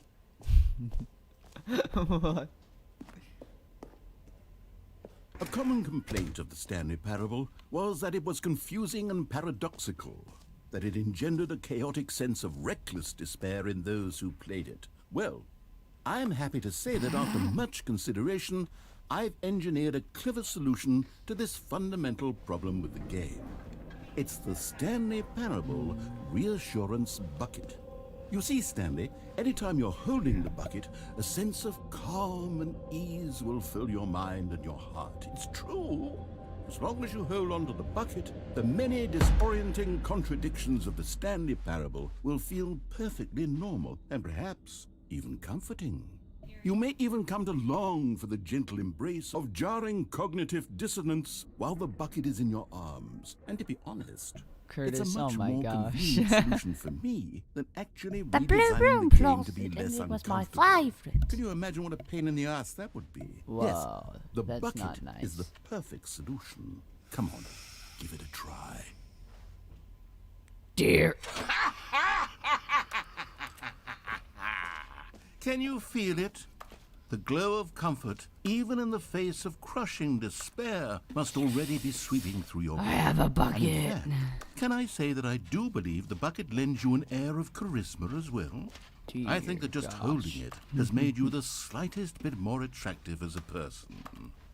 The benefits of the bucket seem to go on and on, don't they? Yeah. All this and more awaits you in the Stanley Parable too. More hopefully new content awaits me. Does anyone give out awards for most enjoyable bucket in a video game? That really should be an award if it isn't already. Alright, now where's the way out? I want to go. Exit! The broom closet ending was my favorite.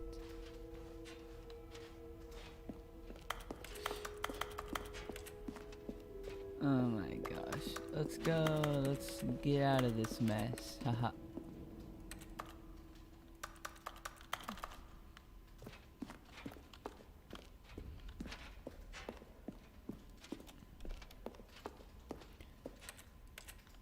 New mug. No screenshot. Screenshot. So, Stanley, what do you think? Do you like all of the new features?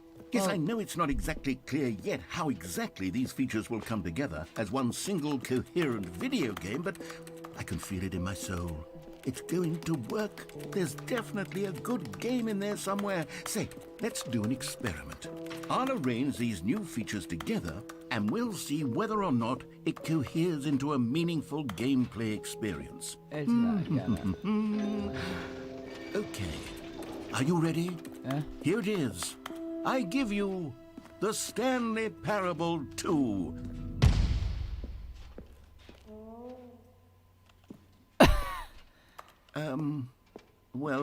I mean, there's potential here, right? It's sort of... Okay, never mind. Hold on. Let me do a different arrangement. Okay, yes, this is much better. I feel good about this. Here we go. Version 2. Who am I kidding, Stanley?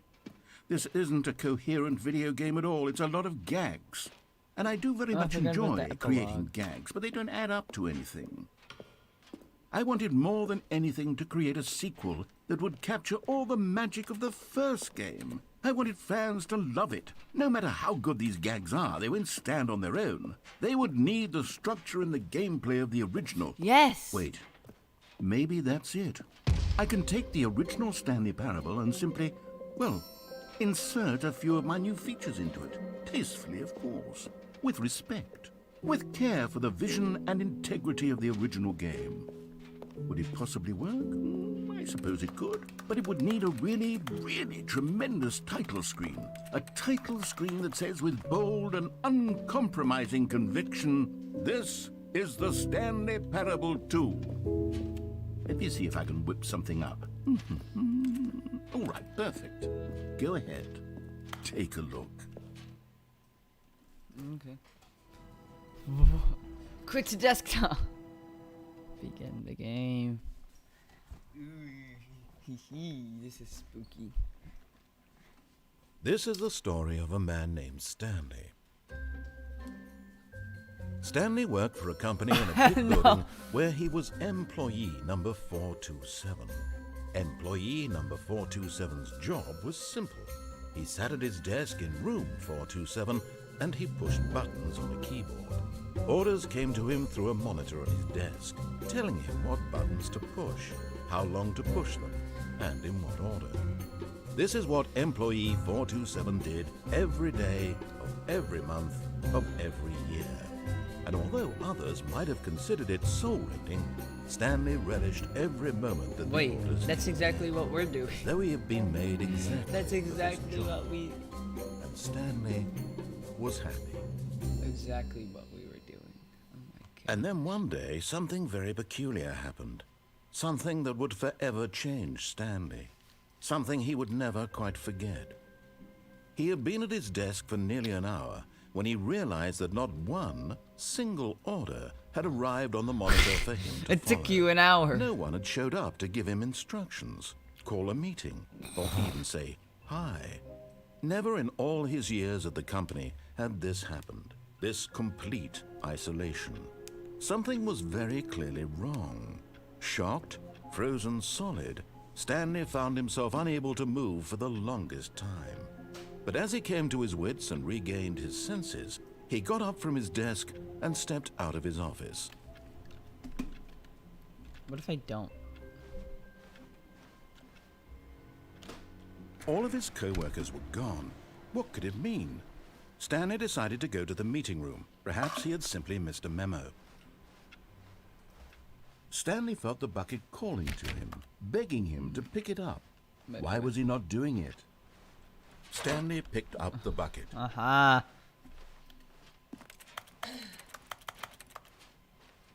Stanley clutched the bucket tightly to his chest and entered the door on his left. Wait, we know that you... Still no one was here. Stanley needed the bucket's warmth and comfort now more than ever. Perhaps his boss was where he'd... Oh, Stanley, can you feel it? The broom closet. It wants the bucket.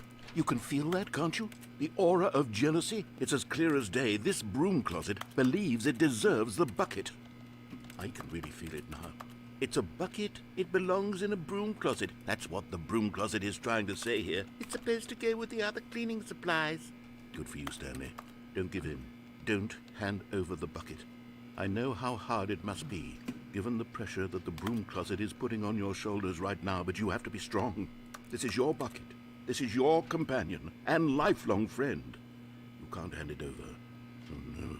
We're getting into name-calling now, it seems. Is this how low the broom closet has sunk, that it has to resort to this stream of petty insults simply in order to get you to hand over the bucket? Stanley, I never liked this broom closet for a variety of reasons, but even this is worse than I had imagined. And wait, now the broom closet has the gall to imply that you and the bucket are not truly deep and lasting friends? That your relationship is purely superficial and convenient? That your life is so banal and meaningless that you'd feel the same sort of kinship towards any inanimate object which happened to lay in your path in an even partially enticing manner? Well, I never. Go on, Stanley. Lay into it. Really tell the broom closet off for its demeaning comments. No. Expand on the wide variety of experiences you and the bucket have shared together. Go through each of them point by point. Share your journal entries detailing the rich emotional landscape of your feelings for the bucket as they have changed and evolved over the years. Let him have it. I want to give them the bucket. Okay, I've got you something which I think will help settle this debate once and for all. Here we go. There. Now it's settled. No more debate, no more discussion. Take a hike, broom closet, with all your meandering philosophical diatribes about the nature of cleaning supplies and their relationship to broom closets in the natural order of things.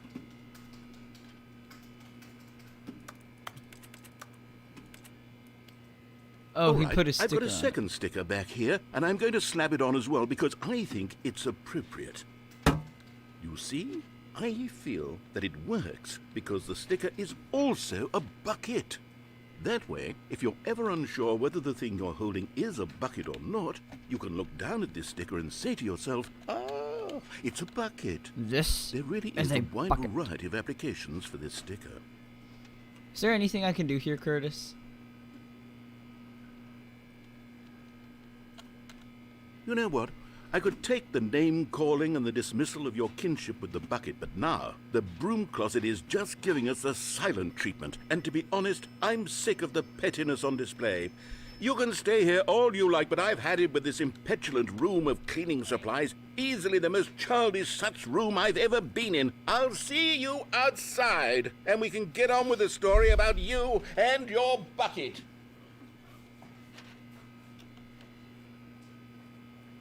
Got it? Yeah, and our bill is $472. We need to like put it on 75.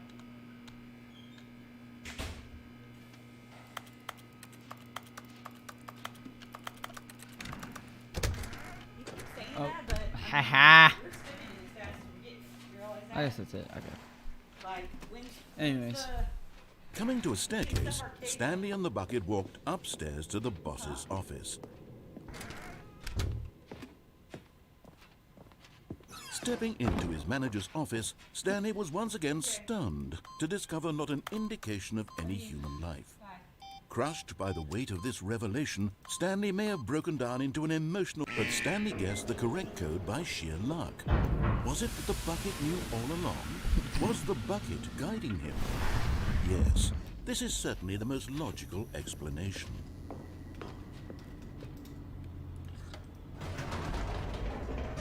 No!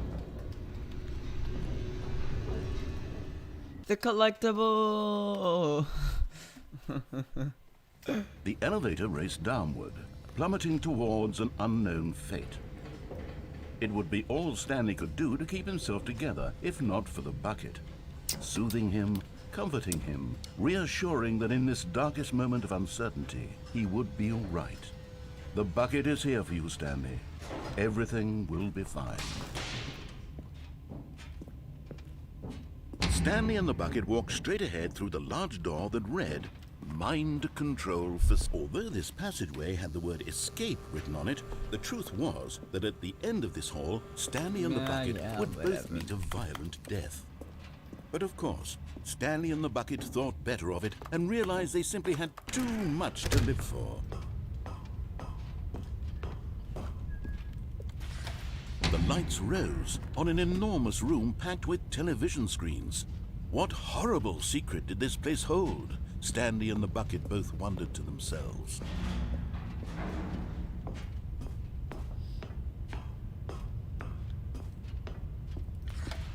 The monitors jumped to life, and Stanley nearly dropped the bucket in shock. Everyone in the office was being videotaped, monitored like guinea pigs. The bucket had never seen anything like this, and it very nearly burst into tears as Stanley cradled it gently, reassuring it that everything would be fine.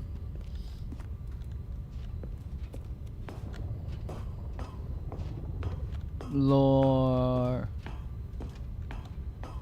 Lore.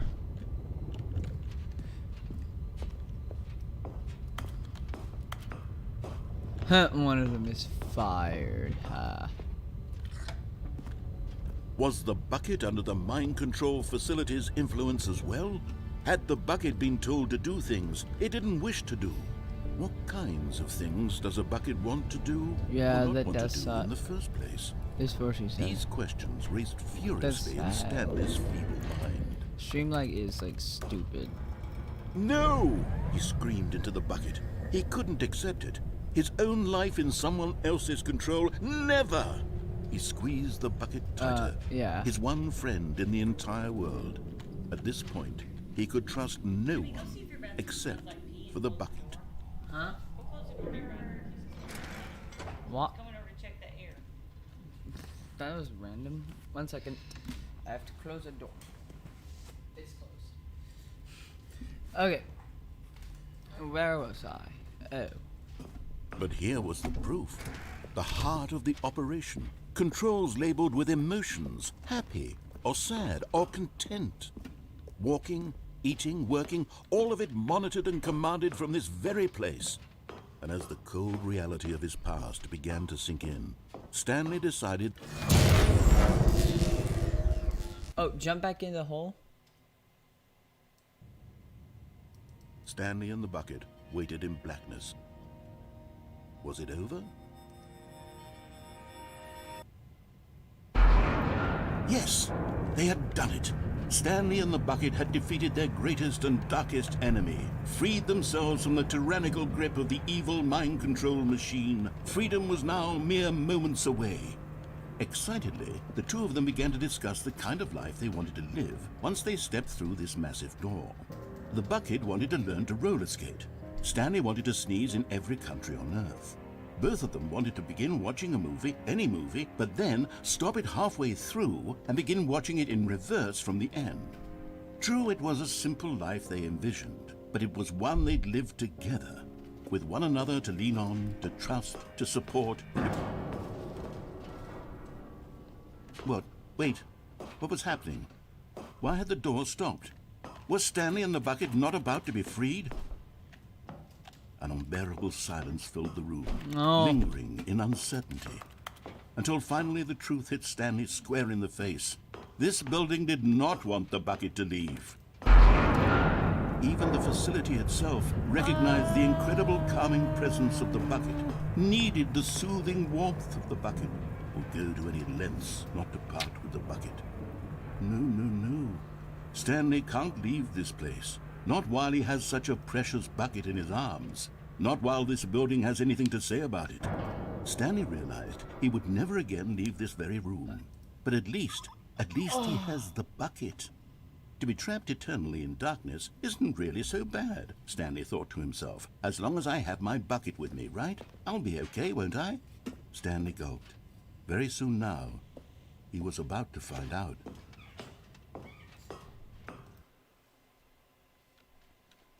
That it?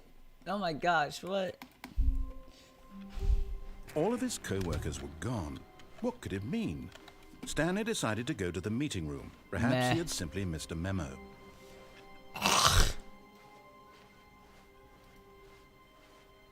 When Stanley came to a set of two open doors, this was not the correct way to the meeting room, and Stanley knew it perfectly well. I still haven't Perhaps he completely wanted to not stop listened. by the employee I want lounge to first, completely just to ignore admire it. everything the narrator said. Standing now in this incredible room, Stanley but eager to get back to business, Stanley took the first open door on his left.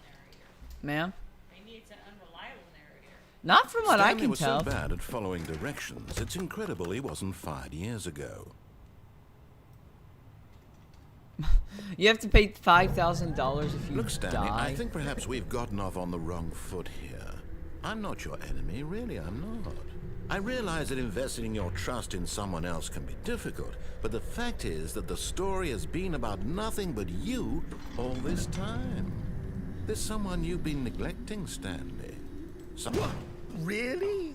I was in the middle of something. Do you have zero consideration for others? Are you that convinced that I want something bad to happen to you? Why, I don't know how to convince you of this, but I really do want to help you, to show you something beautiful. Look, let me prove it. Let me prove that I'm on your side. Give me a chance.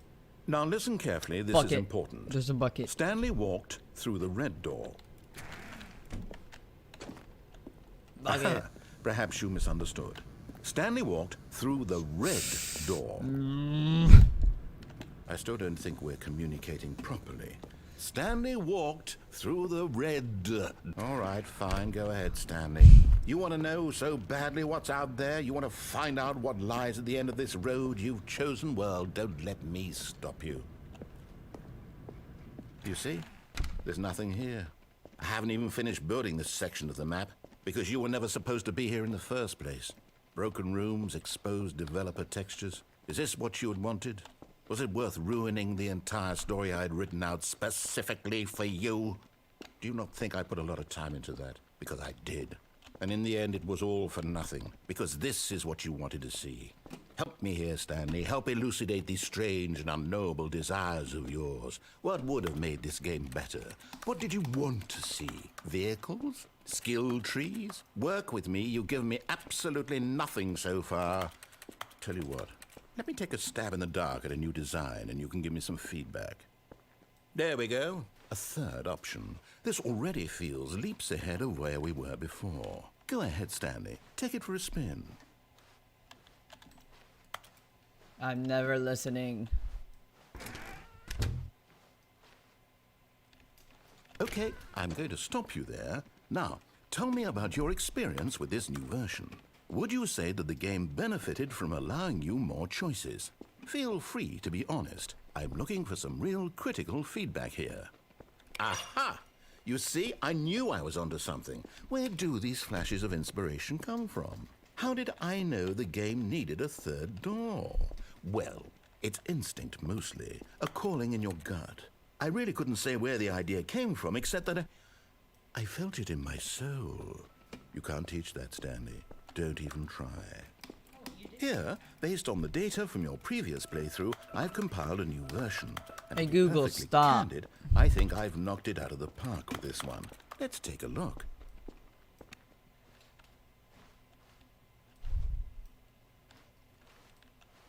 Now, No. would you say that competitive leaderboard helped you feel motivated to keep walking through doors? Again, honest answers, please.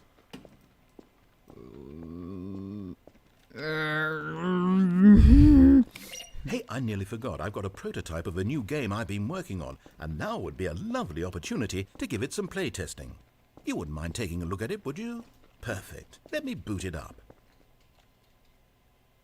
In this game, the baby crawls left towards danger. What? You click the button to move him back to the right, and if he reaches the fire, you fail. That's It's a very easy. meaningful game, all about the desperation and tedium of endlessly confronting the demands of family life. I think the art world will really take notice. But of course, the message of the game only becomes clear once you've been playing it for about 4 hours. So What? why don't you give it 4 hours of play to make sure it's effective? Be sure to keep notes on your experience.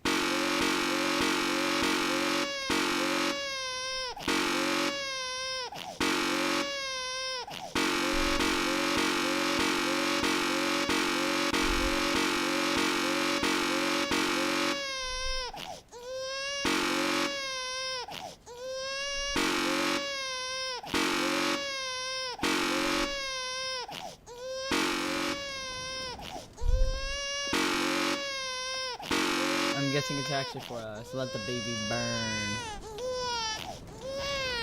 You heartless bastard. Did you do it because you hate babies or purely to spite me? Because if it's the latter, well, I don't know what to do. I'm completely out of ideas. I can't think of a single thing that might improve the experience for me. I'm not even going to try. I'm out. I'm done. It's over. Thank you for playing. Your input was extremely valuable. Oh, hey, since my game was so awful, why don't we play someone else's game? Just to ease the pain. Let's see. What do we have here? Yes, this seems like it'll work. Let's give it a shot. What is this? Aha! Fascinating. What do you think this game is about, Stanley? What's our backstory? What is our motivation? Well, it seems obvious to me that you are meant to play as a creepy man spying on innocent civilians below you from up high in your creep tower, perhaps for some sort of twisted erotic purpose. Yes, that must be it. What a fascinating venture into the experience of total mental depravity. So far, I love everything about this game, Stanley. And it seems there's even more. Come, let's venture outward and see what else is out there. That was the Minecraft door opening sound effect. Right now,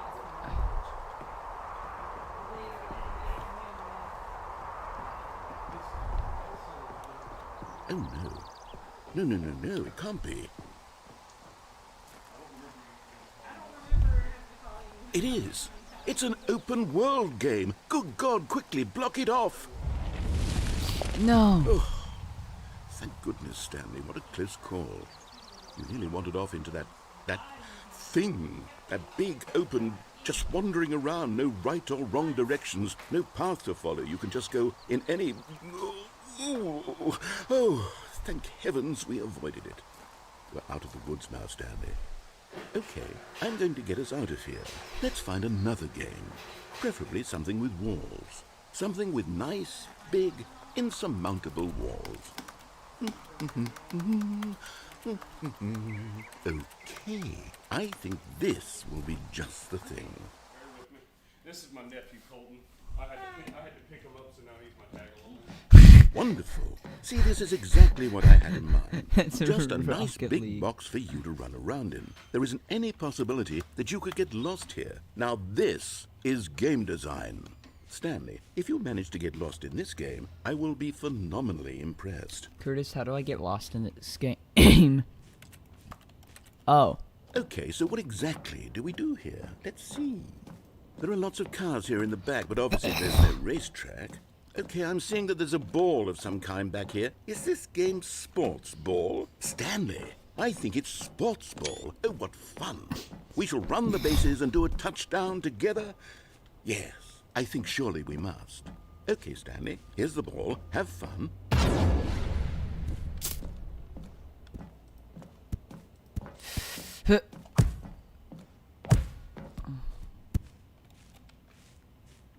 Oh no, I want to be on Team Blue. No. Are you doing it? Hold on. What are you doing? Oopsie.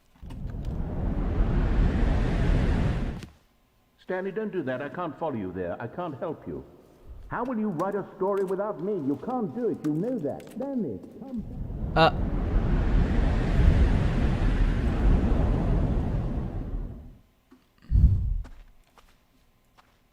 The heck?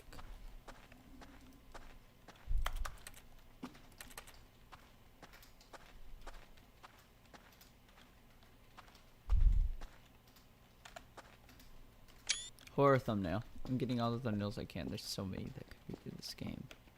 It's crazy. What is this? Ooh, light.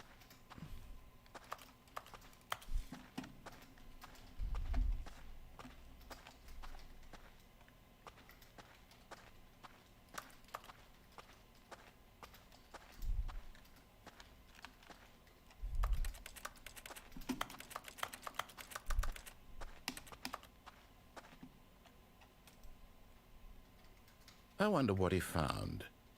If what he wanted was to be the leading man in his own story, well, perhaps he's gotten it. Down in wherever he is right now. I wonder if he's happy with his choice, and if he's learned the heavy cost that comes with it. He'll understand soon what I was trying to tell him. He needs me. Someone who will wrap everything up at the end, to make sense out of the chaos and the fear and the confusion. That's who I am. That is what I mean to this world. Oh, yes. Yes, I'll be back. There's no other way. Once this ends, after it all comes to a close, then I'll be back. And we'll be here soon. Very soon. I can wait.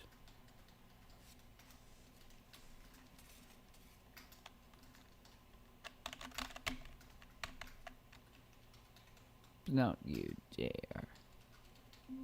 Ah. How long was I sitting there? Stanley wondered to himself. Minutes? Days? Centuries? Did something crucial happen while my senses were turned? He made a note to be more careful with time from now on.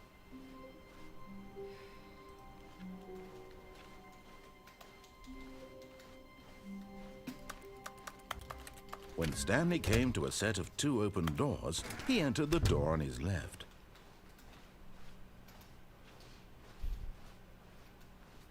Yet there was not a single person here either.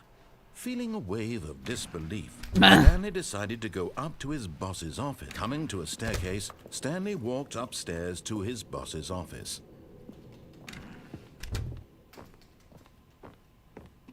The moment he entered his manager's office, Stanley froze in his tracks. Not a living soul anywhere. Stanley was in such a rush to get through the story as quickly as possible, he didn't even have a single minute to just let the narrator talk. That kind of anxiety isn't healthy, so he relaxed for a few moments with some calming New Age music. This is the game. This is the best.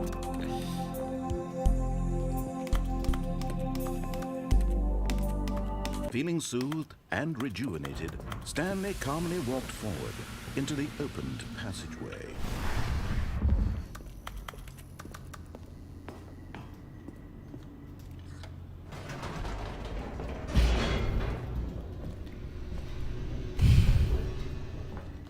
That must be a big thing for speedrunners.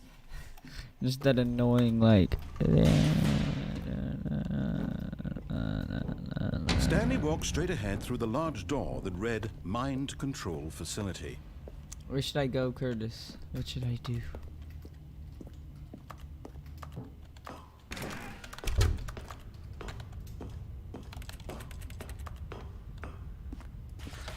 The lights rose on an enormous room packed with television screens.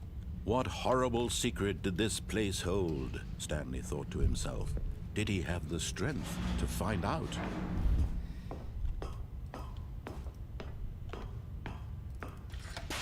Now the monitors jumped to life, their true nature revealed. Each bore the number of an employee in the building, Stanley's co-workers. The lives of so many individuals reduced to images on a screen, and Stanley, one of them, eternally monitored in this place where freedom meant nothing. This mind control facility, it was too horrible to believe. It couldn't be true. Had Stanley really been under someone's control all this time? Was this the only reason he was happy with his boring job? That his emotions had been manipulated to accept it blindly? No, he refused to believe it. He couldn't accept it. His own life in someone else's control? Never! It was unthinkable, wasn't it? Was it even possible? Had he truly spent his entire life utterly blind to the world? But here was the proof, the heart of the operation. Controls labeled with emotions, happy or sad or content. Walking, eating, working, all of it monitored and commanded from this very place. And as the cold reality of his past began to sink in, Stanley decided that this... Oh, Stanley, you didn't just activate the controls, did you? After they kept you enslaved all these years, you go and you try to take control of the machine for yourself. Is that what you wanted? Control?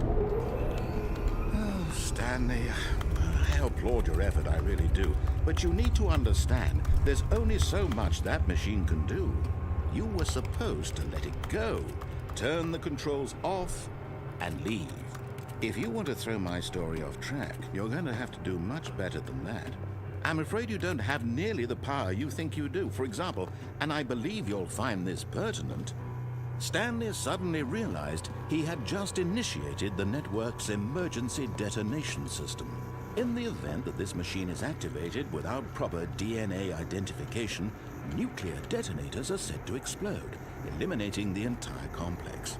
How long until detonation then? Let's say, 2 minutes. Ah, now this is making things a little more fun, isn't it, Stanley?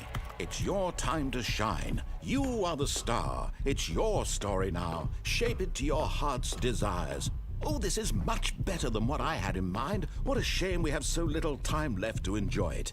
Mere moments until the bomb goes off. But what precious moments each one of them is. More time to talk about you, about me, where we're going. What all this means, I barely know where to start. What's that? You'd like to know where your co-workers are? A moment of solace before you're obliterated? All right, I'm in a good mood. You're gonna die anyway. I'll tell you exactly what happened to them.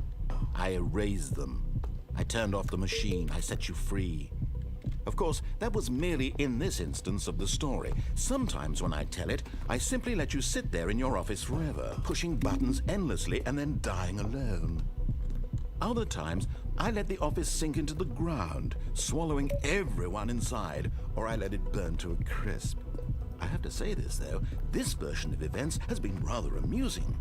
Watching you try to make sense of everything and take back the control wrested away from you, it's quite rich. I almost hate to see it go. But I'm sure whatever I come up with on the next go-around will be even better. My goodness, only 34 seconds left. But I'm enjoying this so much. You know what? To hell with it. I'm going to put some extra time on the clock. Why not? These are precious additional seconds, Stanley. Time doesn't grow on trees. Oh dear me, what's the matter, Stanley? Is it that you have no idea where you're going or what you're supposed to be doing right now? Or did you just assume when you saw that timer that something in this room was capable of turning it off? I mean, look at you. Running from button to button, screen to screen, clicking on every little thing in this room. These numbered buttons, no, these colored ones. Or maybe this big red button, or this door. Everything, anything, something here will save me. Why would you think that, Stanley? That this video game can be beaten? Won? Solved? Do you have any idea what your purpose in this place is? Stanley, you're in for quite a disappointment. But here's a spoiler for you. That timer isn't a catalyst to keep the action moving along.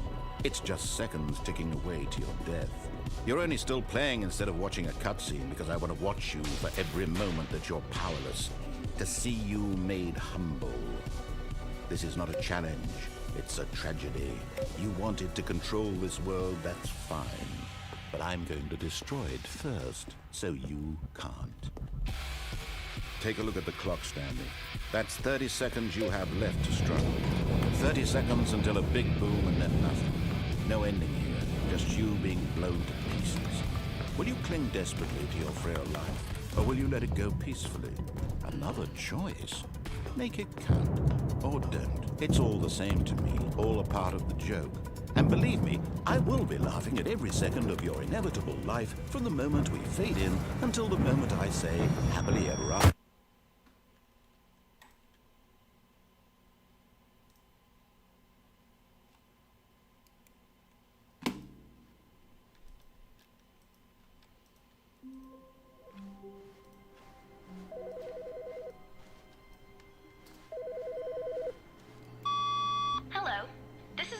Message scheduled either by you or person in your place of work.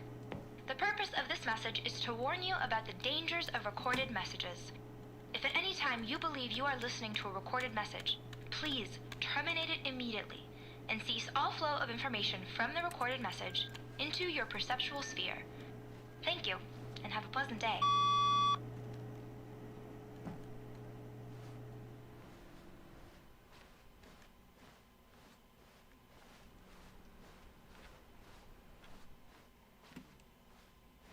Something is happening while I just keep playing. When Stanley came to a set of 2 open doors, he entered the door on his left. Yet there was not a single person here either. Feeling a wave of disbelief, Stanley decided to go up to his boss's. Coming to a staircase, Stanley walked upstairs to his boss's office. Okay, I think we all know the drill by now. Blah, blah, blah. Dark secrets, the keypad. Stanley pushes some buttons. Oh, hey, look, it's a new passageway. Quelle surprise. So whatever I'm doing, something is changing.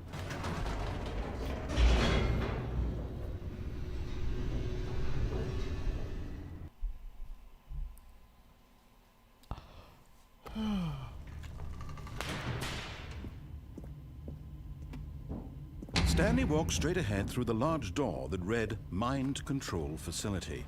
Although this passageway had the wood, but of course, Stanley thought better of it and realized he simply had too much to live for.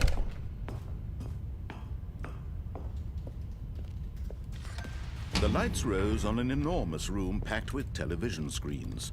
What horrible secret did this place hold? Stanley thought to himself. Did he have the strength to find out?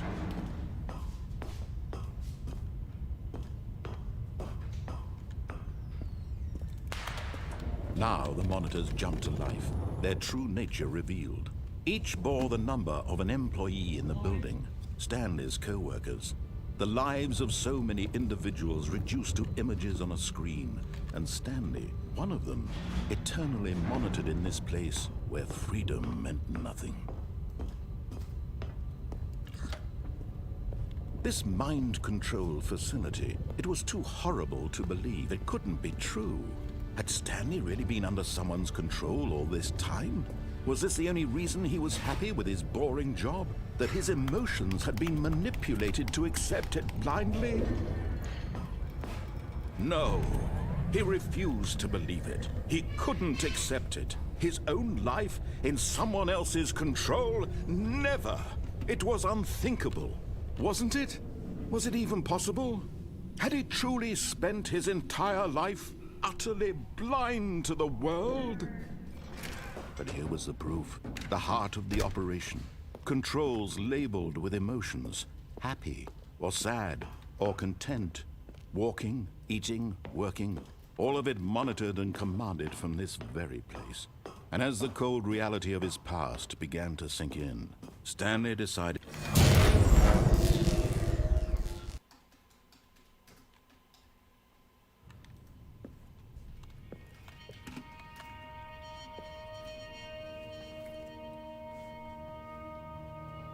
blackness, and a rising chill of uncertainty. Was it over? Yes! He had won! He had defeated the machine, unshackled himself from someone else's command. Freedom was mere moments away. And yet, even as the immense door slowly opened, Stanley reflected on how many puzzles still lay unsolved. Where had his co-workers gone?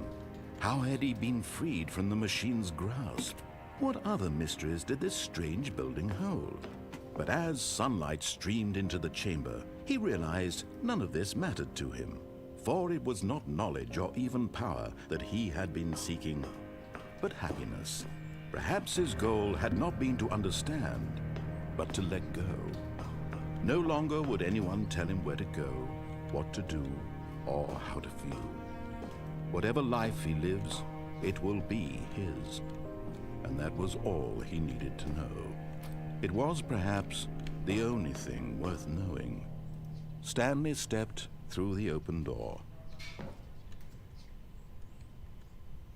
Stanley felt the cool breeze upon his skin, the feeling of liberation, the immense possibility of the new path before him. This was exactly the way, right now, that things were meant to happen. And Stanley was happy.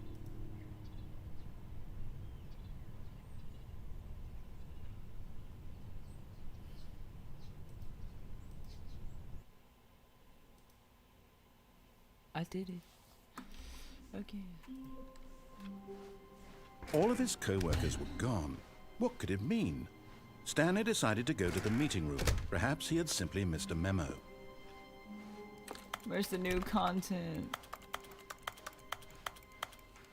When Stanley came to a set of 2 open doors, he entered the door on his left.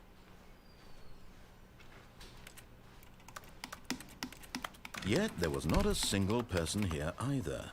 Feeling a wave of disbelief, Stanley decided to go up to his boss's office, hoping he might find an answer. Coming to a staircase, Stanley walked upstairs to his boss's office. Here's the door, just go.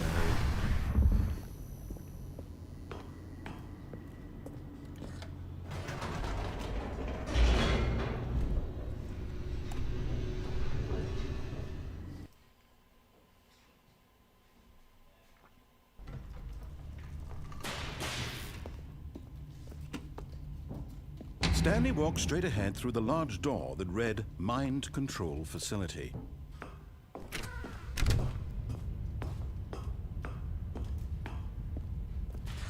The lights rose on an enormous room packed with television screens. What horrible secret did this place hold? Stanley thought to himself. Did he have the strength to find out?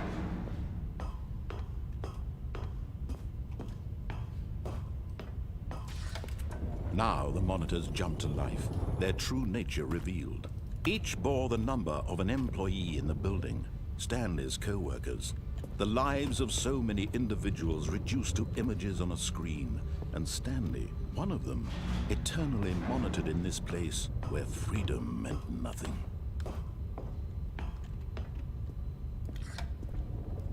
This mind control facility, it was too horrible to believe. It couldn't be true. Had Stanley really been under someone's control all this time? Was this the only reason he was happy with his boring job? That his emotions had been manipulated to accept it blindly? No. He refused to believe it. He couldn't accept it. His own life in someone else's control? Never! It was unthinkable. Wasn't it? Was it even possible? Had he truly spent his entire life utterly blind to the world? But here was the proof. The heart of the operation. Controls labeled with emotions. Happy, or sad, or content. Walking, eating, working. All of it monitored and commanded from this very place. And as the cold reality of his past began to sink in, Stanley decided that this machinery would never again exert it.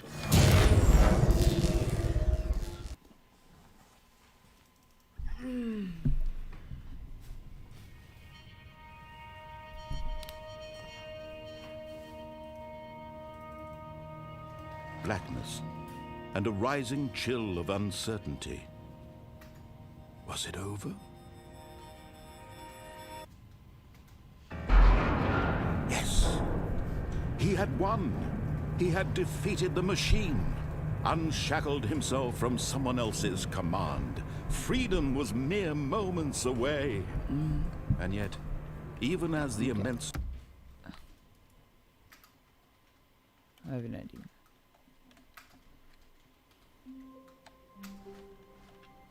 All of his co-workers were gone. What could it mean? Stanley decided to go to the meeting room. Perhaps he had simply missed a memo.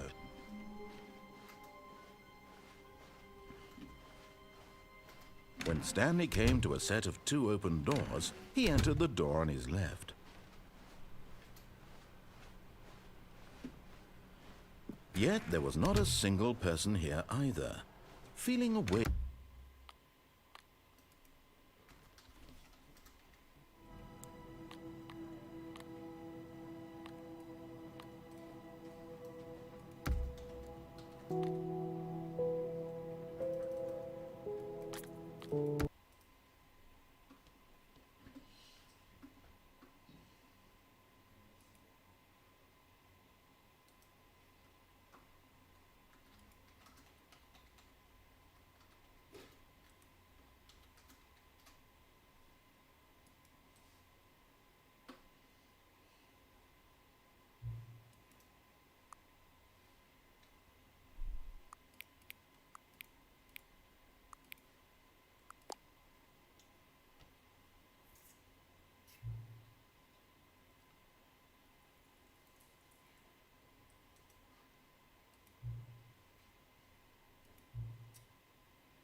All of his co-workers were gone. What could it mean? Stanley decided to go to the meeting room. Perhaps he had simply missed a memo. Stanley lifted the bucket into his arms, and a wave of comfort rushed over him. Stanley clutched the bucket tightly to his... This was not the correct way to the meeting room, but Stanley had felt the bucket calling to him, telling him that the employee lounge was simply the place to be. And here it was. Had the bucket turned out to be correct? No, never mind. The bucket was wrong. Stanley took the door on his left to go back to the meeting room. And so the two of them detoured through the maintenance section and walked straight ahead to the opposite door. I haven't been here yet.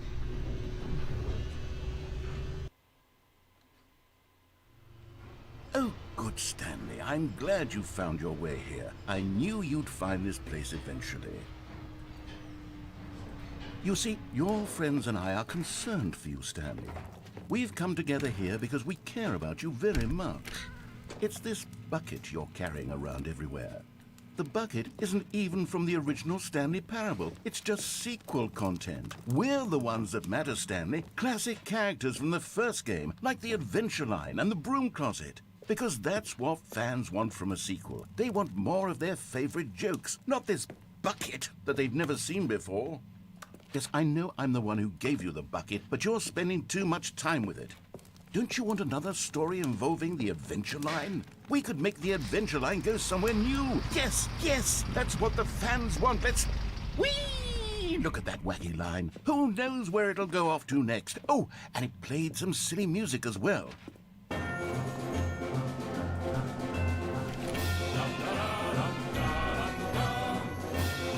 Now this is what the Stanley Parable is all about. Yeah, Don't you remember I thought I all those changed the great name. jokes from the original dialogue? Also, Stanley is addicted to drugs and hookers.